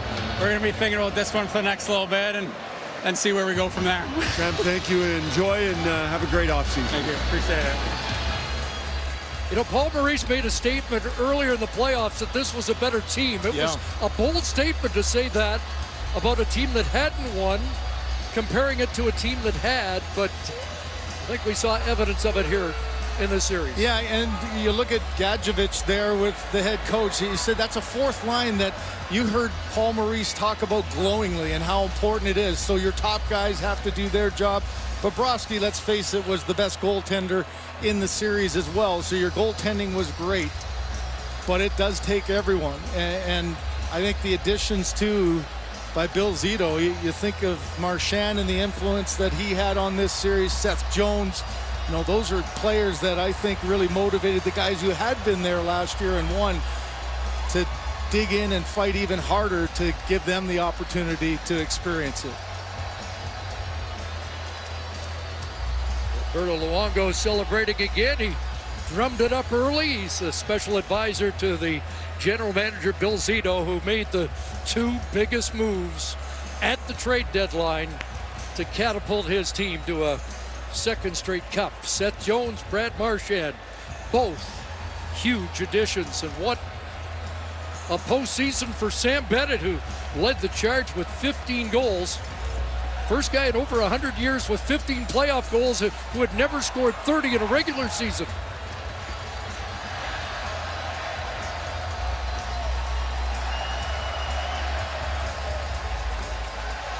And some of these players are free agents, but you wonder how anxious they are to leave. It's not a place that you'd be wanting to leave very quickly. I mean, what an experience it is to share with your teammates.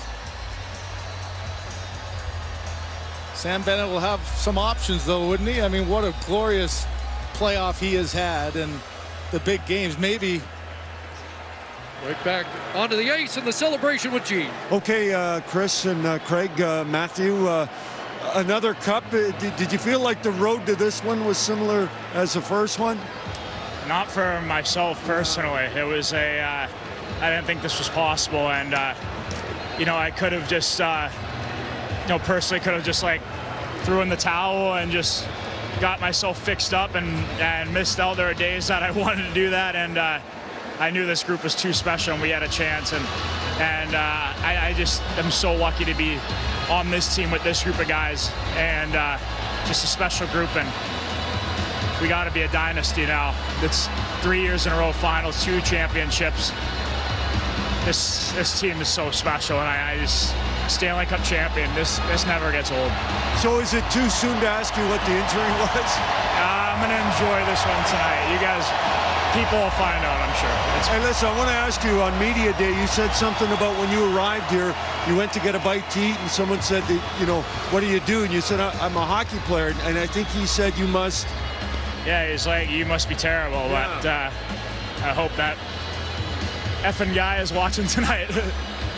What about your family? Last one, I know you. I mean, your brother's here, your dad's here, your mom's here, your sister. And what you think of them and their support? Yeah, I wouldn't be here without them. I mean, I've got an unbelievable support system at home with my fiance here. I'm sure she wanted to kill me a few days when I was hurt. And then my parents, I would not be here without them. The support of my brother and my sister and everybody. And they're all here tonight, and I'm so happy that they are here. And I owe everything to them. And this is just so special. Matthew, thank you. Thank you. Well, you could see how he raised his game as he felt healthier as the playoffs went on, particularly the last 4 games of the Stanley Cup final. The Conn Smythe Trophy is on, and I think everybody knows it's going to go to a player on the winning team this year. Intriguing, though. There's a lot of good candidates, isn't there? And then Sam Reinhart throws his name in the hat there as well. Well, let's find out from all those good candidates who the Conn Smythe winner is going to be. Please direct your attention to the ice for the presentation of the Conn Smythe Trophy to the most valuable player of the 2025 Stanley Cup playoffs. Good evening, South Florida. It feels like we just did this. Let's congratulate the Oilers and the Panthers for a terrific rematch of the Stanley Cup final. The Conn Smythe Trophy goes to the most valuable player in the playoffs. It's only fitting that this year it goes to the leading goal scorer, Sam Bennett.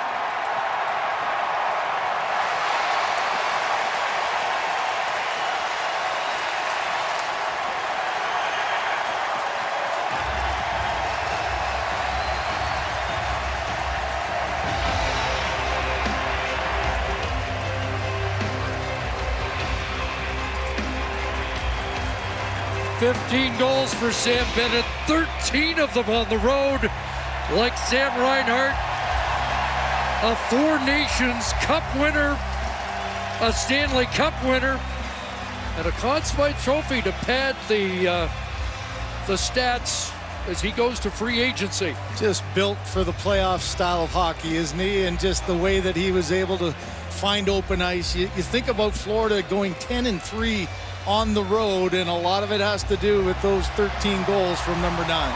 He did say, though, a singular focus for Sam Bennett throughout this.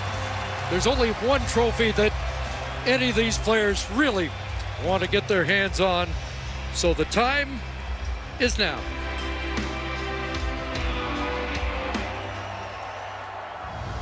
Ladies and gentlemen, the Stanley Cup.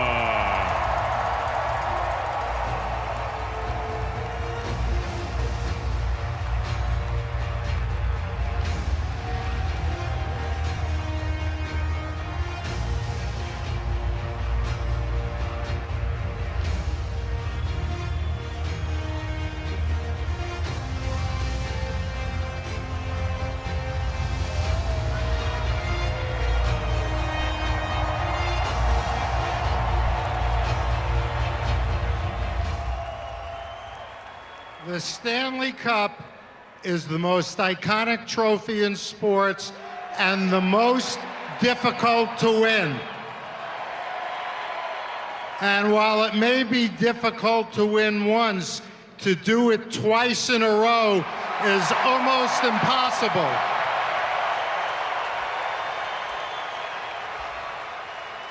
You can't win it twice in a row unless you have commitment, leadership, passion, a great fan base,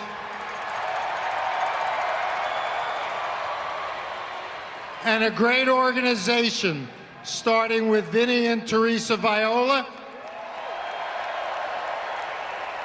Matt Caldwell, Bill Zito, Paul Maurice. And again, you fans have proven that hockey works in the sunshine.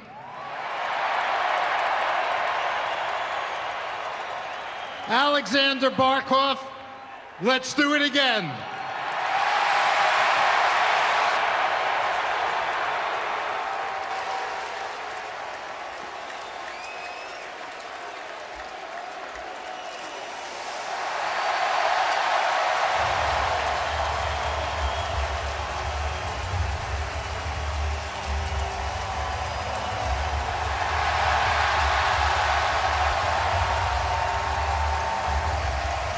the first captain since Wayne Gretzky in 87 and 88 to hoist the cup 2 years in a row on home ice.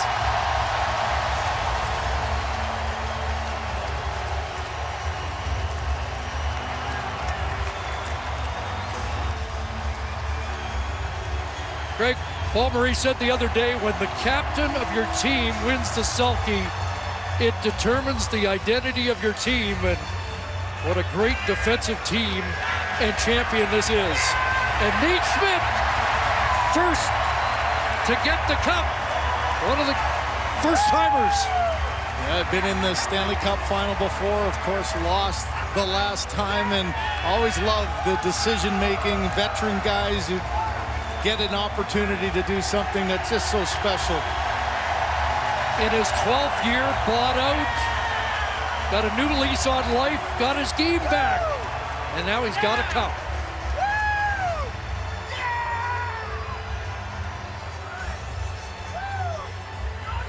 So who's next among the first-timers? Of course, Seth Jones. What a remarkable role he played here in his 12th year. And talk about a new lease on life. Wow, what a difference maker all throughout his time here, too. And he said, you know, I needed to change my game. I needed to get back motivated and get the details of my game back. He came to the perfect place, got a lot of good role models around him, and what would the Florida Panthers have been without Aaron Ekblad in the lineup, and having Jones just such a big difference maker and a huge minute muncher. Thomas Nosek, who puck over glass, was a key play early in this playoff, but they rallied around him, and after stints with Vegas and Boston, he gets to the ultimate prize. Let's head down to the ice and rejoin Gene. Well, I know coming to Florida gave you a lift, but what was it like to lift the Stanley Cup? I actually have no idea. It's been a long year. These guys are unbelievable here. This organization's unbelievable. My teammates, the coaching staff, Bill Zito believe in me and gave me a chance. So this is fucking best day of my life. Well said. What are the emotions like when you have something happen that you've been waiting for your whole life? It's hard to explain. Every day you go to work, you try to get better. And, you know, this is the ultimate goal. This is what you do. You think about as a kid every single day, playing in the driveway. And I don't know what else to say. I'll ask you to say one more thing. You mentioned prior to the start of this series that it was a little easier to get used to the beaches than it was the system of Florida, but your coaches and everybody said, just keep doing it, you'll figure it out, you'll learn, and it'll work out. What did you think of that advice? It was great advice. I can't give the coaching staff enough credit. I did a lot of video when I got here, completely different system from what I'm used to. But they said at the end of the day, everyone here, you get to trust your instincts, be aggressive in what you do, and that's what we did. Each guy trusts each other, they trust the system, and that's how it works. Seth, thank you and congratulations. Thanks. David, Elliott, over to you. All right, thanks so much. We're with Nate Schmidt, undrafted, 5th team, and here you are, a Stanley Cup champ. Put it into words. This is why you play the game, man. It's amazing to be able to be here. I felt like I had a chance when I was in Vegas, but we fell short. You just never know when you're going to be back. I feel like you grinded a lot of years, and now you're back here playing with this team. That's just, man, I can't even tell you what that lap is like when you have that thing. It's phenomenal. You know, just the family, the friends, the people that just stuck with you through everything. It's amazing, man. I don't know whether to laugh or cry. Did you have any idea that Barkov was coming to you? No. I didn't. A couple of guys said, hey, Schmidt, just keep a heads up. And all of a sudden he looked right at me, and I kind of froze. I didn't think he was coming to me. But they said, Schmidt, it's your turn. Take your time and just enjoy the moment, man. That's the best lap. That's the best lap I've ever done in hockey. Hey, you're one of the nicest guys in hockey. Congratulations, man. Congratulations. Thank you so much. Thanks so much, Nate. Let's get it over to Chris and Craig. Well, Chris, what's really interesting about who has come after each other. It's been guys who haven't been in the lineup. Samoskevich, you had the fourth line, you had Nosek. I mean, that tells you an awful lot. Balinskis hasn't played this whole series. Tells you a lot about the camaraderie and the family about this team. Everybody pulling, everybody helping, and that leadership is really on display right now. The heartbeat of the whole team is with Gene Principe. Yeah, Craig and Chris, they just said the heartbeat of the team, that being you. I know there's lots of leaders. You shouldn't be so surprised. What is your role like? Because sometimes numbers are nice, but there are more important parts to your game that help this team. Yeah, I mean, I'm just trying to do everything as good as possible, and whether it's defending or being in offensive zone or whatever. So I have an unbelievable team around me, so I'm really lucky with that. So they help me a lot with everything, and we do everything together. We learn all together, we win together. I wanted to ask you also, you have the role of deciding with maybe help on who gets the cup. After you, what was the decision-making process? Yeah, we decided together that the guys who haven't won yet, they're gonna go first, and because it's amazing. Like, we know how nice it feels to lift the cup, so they get to go first, and then everyone else. Appreciate your time. Congratulations. Thank you. David and Elliot, back to you. All right, we're with the Conn Smythe winner as well as a two-time Stanley Cup champ, Four Nations champ. It's been a heck of a year. Life's good if you're Sam Bennett. Tell us what this moment's like for you. It's really hard to describe. I mean, this is way harder than I thought it would be to win, and to win twice was. I mean, we put in so much work for this, and I'm so proud of this group. I mean, it's incredible, the team we have here. So I'm so proud of all the guys, and I mean, it's the best feeling in the world. I don't know how else to describe it. So I want you to turn. Look who's got the cup. That's awesome. That guy is the biggest dog I think I've ever played with. He's fucking incredible. Sorry for my language, but this guy, the best leader. He leads by example. He speaks up. He's fearless out there. And I've been telling him this whole playoffs, we're following you, and we followed him this whole playoff run. It was incredible. And it's coming to you. And Sam, one last thing. You guys started every series on the road. In fact, you started with 2 losses in the second round versus Toronto. How did you guys have the wherewithal, and you particularly, 13 goals scored away from this arena? How were you guys able to have the mental capacity to do that? Yeah, I mean, I've been saying it this whole playoffs is you know, we're such a tight group, and we spend so much time together in the room. I know everyone says that, but we truly are. And volume 100% adjustable. Swipe up or down with one finger to adjust the value. Swipe up or down to select a custom action, then double tap to activate. I mean, we really love each other as a group, and I mean, that's the only real explanation I can give you. Congratulations. Enjoy it, Sam. Thank you so much. Gene, to you. Yeah, David, I just saw a fan say I love you to you. Did you ever think anywhere other than Boston you might see that kind of love? Definitely didn't expect that here, ever. But it's incredible how quick things have changed. It makes you appreciate every moment. These days go by very fast, and you got to appreciate them, so it's pretty special right now. I was kind of watching you as the cup was headed to you. What were you thinking? Because you've had it before, but not for long. Yeah, it's a feeling you can't describe. It's been a long time and a lot of ups and downs. And considering where we are right now and where the season started, I never could have imagined this. It's a pretty special feeling. What did you make of all the rat stuff that you were a part of? I mean, it seemed like you've been here your whole career, and not just since the trade deadline. Yeah, that's one of the greatest things about this group is they embrace everyone right away, and your family as soon as you walk in the room.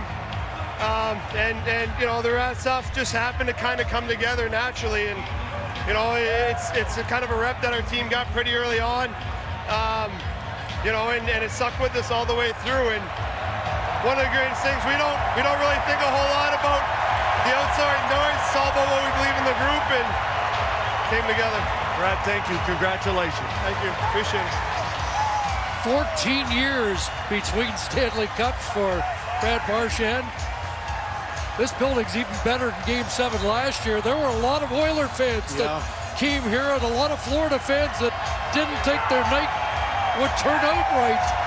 But it's a full house of Panther celebrants tonight, and nobody should celebrate more than number 13. But it's a common message, isn't it? About family, togetherness. Everybody who has talked to Gene or anyone has talked about how special this group is, and hard to do what they've done the last 3 years and bond together the way they have. And when you do have new players like an experienced Brad Marchand or a younger player, that family attitude has been on full display here. Aaron Ekblad's with Elliott to David.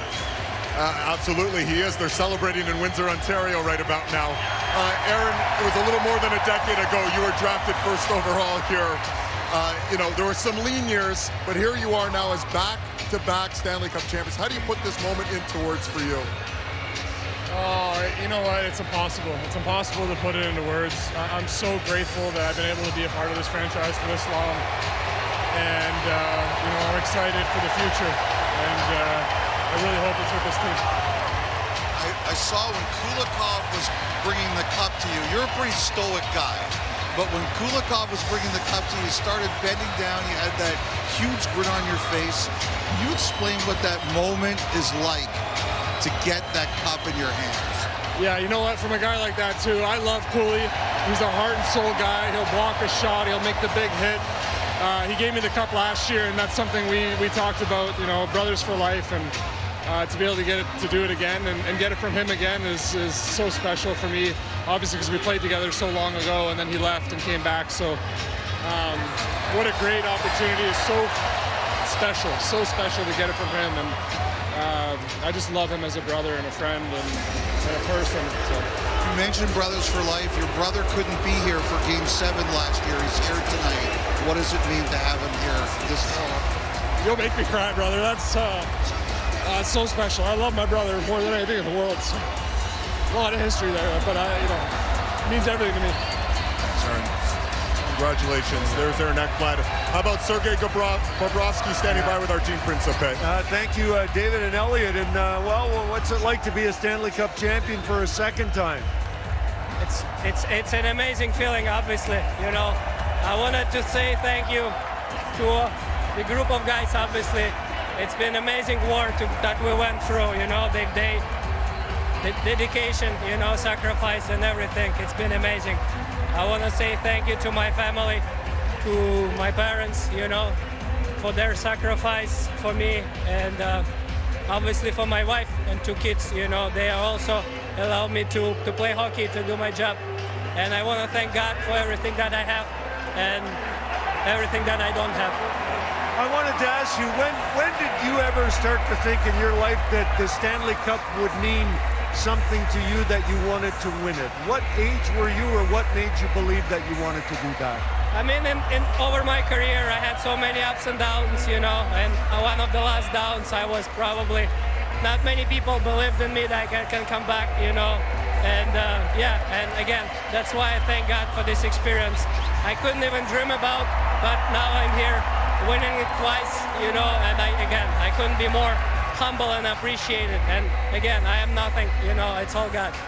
Okay, Sergei, thank you and congratulations. Thank you so much. All right, Craig and Chris, back to you. Gene, we're watching the core of the team now take their victory lap, but I know you've had the privilege of doing this a couple of times, and you were particularly moved by the fact that all the first-timers got the first shot. Yeah, I just love it, and it speaks volumes about just how important it is to have everybody being a part of it each and every day, all through the highs, all through the lows. It's not your star players who are the only ones. I had 2 great captains in the 2 years with Wayne Gretzky in '88 and Mark Messier in '90, and just watching how this team responds to Sasha Barkov, it just shows you just the character of the man and the character that he has brought to this team, and it shows each and every guy that goes around has the same story to tell, don't they? They won't get lifted any higher than from Nico Mikkola, but Paul Maurice has said it a few different ways. Today he said there is no stratification in the room, that everybody has a job and it's all equal. And other times he said if you walked in the room, you'd never know who the star players are because everybody gets along with everybody else and everybody shares the responsibility of winning a cup. Back to David and Elliott on the ice. All right, thank you, Chris. Yeah, Evan Rodriguez. We had Sam Bennett here a couple of months ago, and he just said, you have no idea how hard this was a second time around. Can you describe the difference between having to do it a second time around where everyone's hunting you down? Yeah, mentally it's a grind. Just, I think that, knowing what comes with it, right? The elation, just everything that comes with winning. You know the feeling, right? You want it so bad. You want it so much more. And mentally getting through that was a little bit harder, but I think with the fresh blood on our team, the guys who came in brought the energy. And I thought from day one of the playoffs, we stuck to our game. We had lapses here and there, and I thought as the playoffs went on, I thought we got better and better. We stayed tighter and tighter. We stuck together, and another incredible feeling. Barkov said that the veterans as a team got together and said if we win, all the new guys get the cup first. What's it like as someone who's won it now to see everybody get their first lap with it? Yeah, it's just, again, like I said before, right? We know the feeling.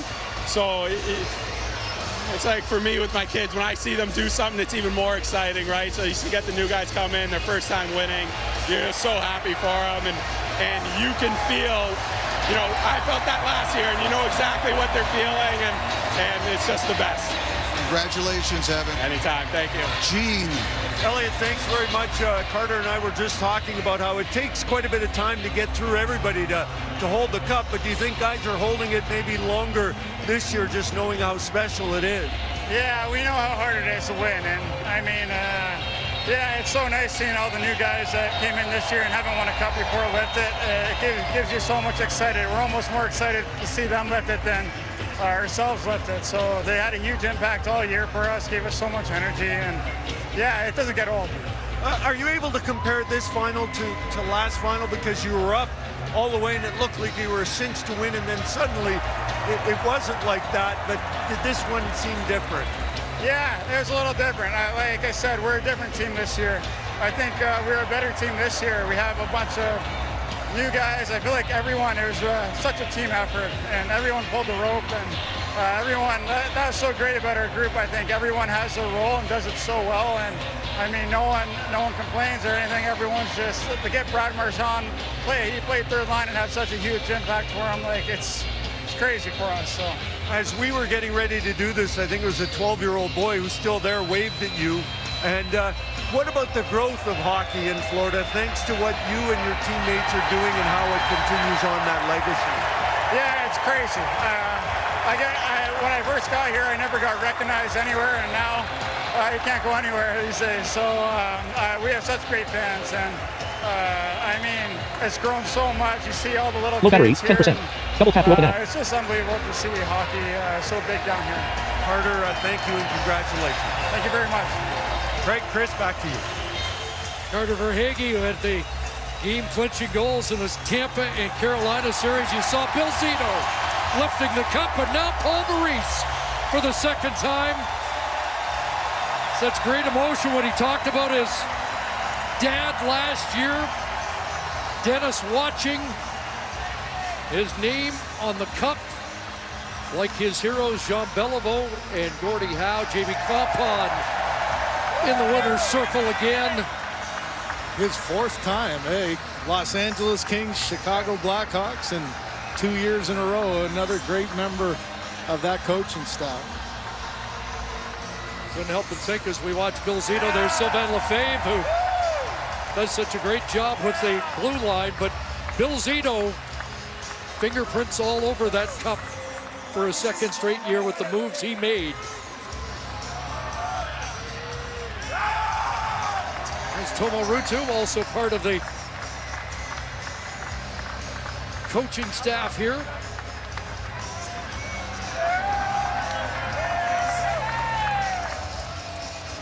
It's always interesting. Look at the different moments in the time, and Paul Maurice is such now, a great instant weather. Widespread risk of severe thunderstorms across Alberta and Saskatchewan on Tuesday could bring Tibbet-sized hail. Watching Ellipsis. him go Attachment. from player that he had to sit out.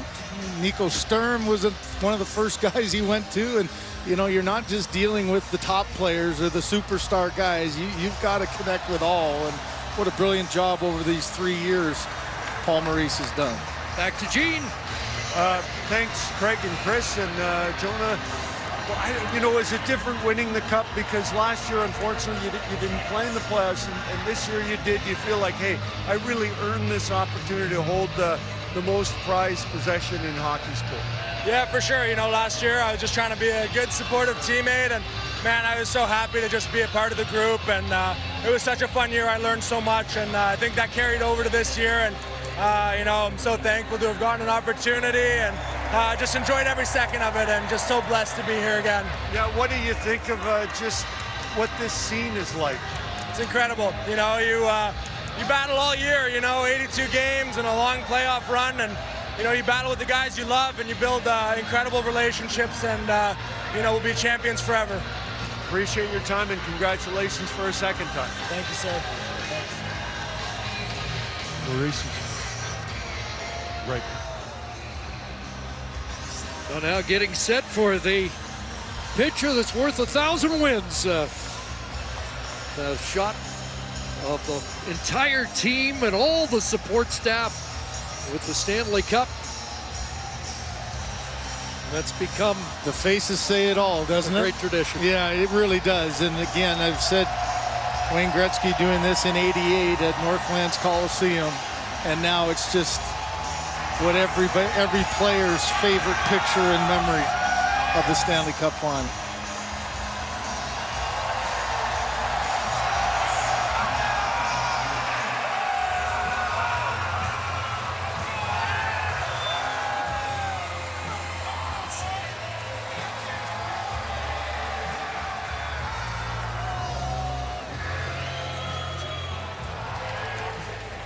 All with 2 fingers up to signify back-to-back.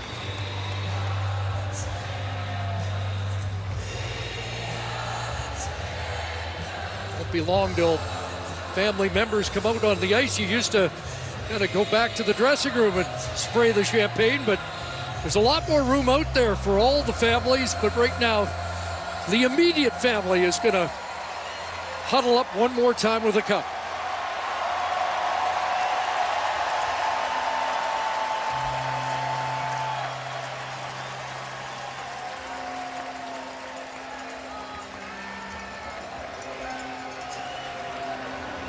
And a different variation of the team picture that's pretty cool as well.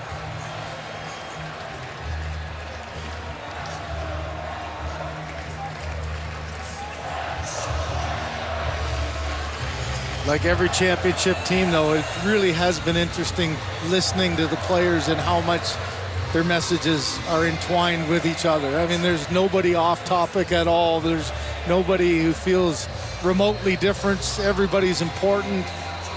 Everybody played a significant role. How about Bobrovsky again? This his best numbers of his playoff career, and back-to-back Stanley Cup winner.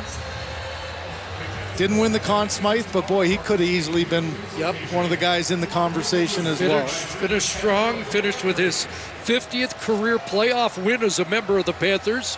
And with the win, he equals Henrik Lundqvist on the all-time win list. And a guy you don't hear from during the season. Right. You have to wait till he wins a championship before we hear the interviews with Sergei Bobrovsky. Well, now as the players have focused on their hockey family, their teammates, now this is the most exciting time for all. Family members, the kids, the reason why you play, and this never gets old, does it? So Evan Rodriguez, who's got 2 boys here, Grayson and Noah, and his daughter Ella Bruce, but he was saying that he noticed a huge difference at the local rinks now. That he said Noah's become a young hockey player.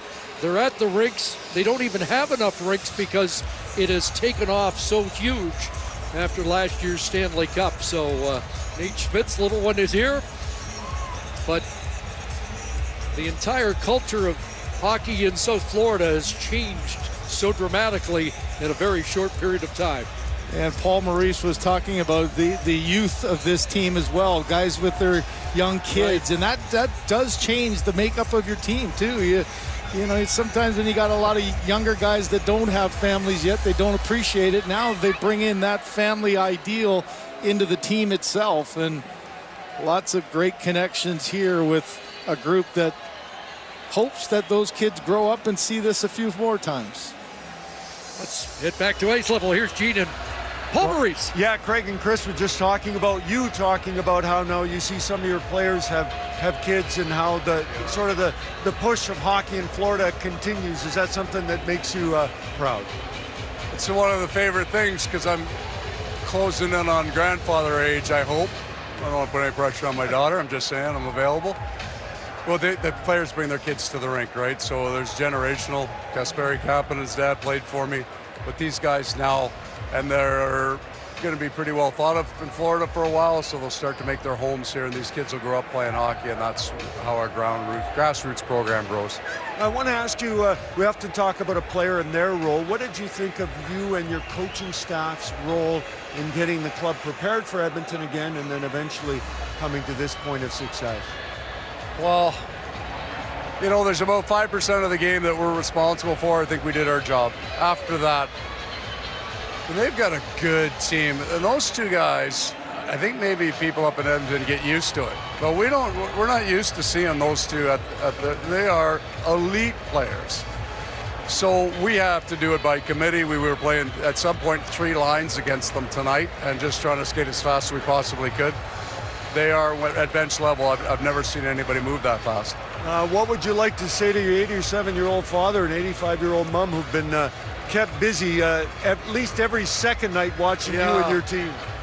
Well, probably that I'm not getting fired this summer, so that's a nice change, right? And then they get to sit and watch hockey. Mom and Dad back home, I hope you had a wonderful time. Shane and Mike and Sue St. Marie, all our family, and Windsor, Ontario, Kitchener, Ontario, Texas, all over North America, all the fine people up in Winnipeg, the family and friends that we have there. I hope you enjoyed your evening. Paul, thank you and congratulations. Thanks, Jim. What a season for Paul Maurice, able to repeat as a Stanley Cup champion. Over 1,000 wins, combined regular season and postseason. Mentioned today it was the 11th place team against the 13th place team in the Stanley Cup final, and Florida prevails again. Yeah, it's just another reminder how difficult it is to win this, doubly to win it back-to-back. And you know that once this settles down, their focus will be on trying to get back here again. So the celebration just starting here. The Red Rain, as they call it, will continue. 2 consecutive Stanley Cups, 3 straight appearances.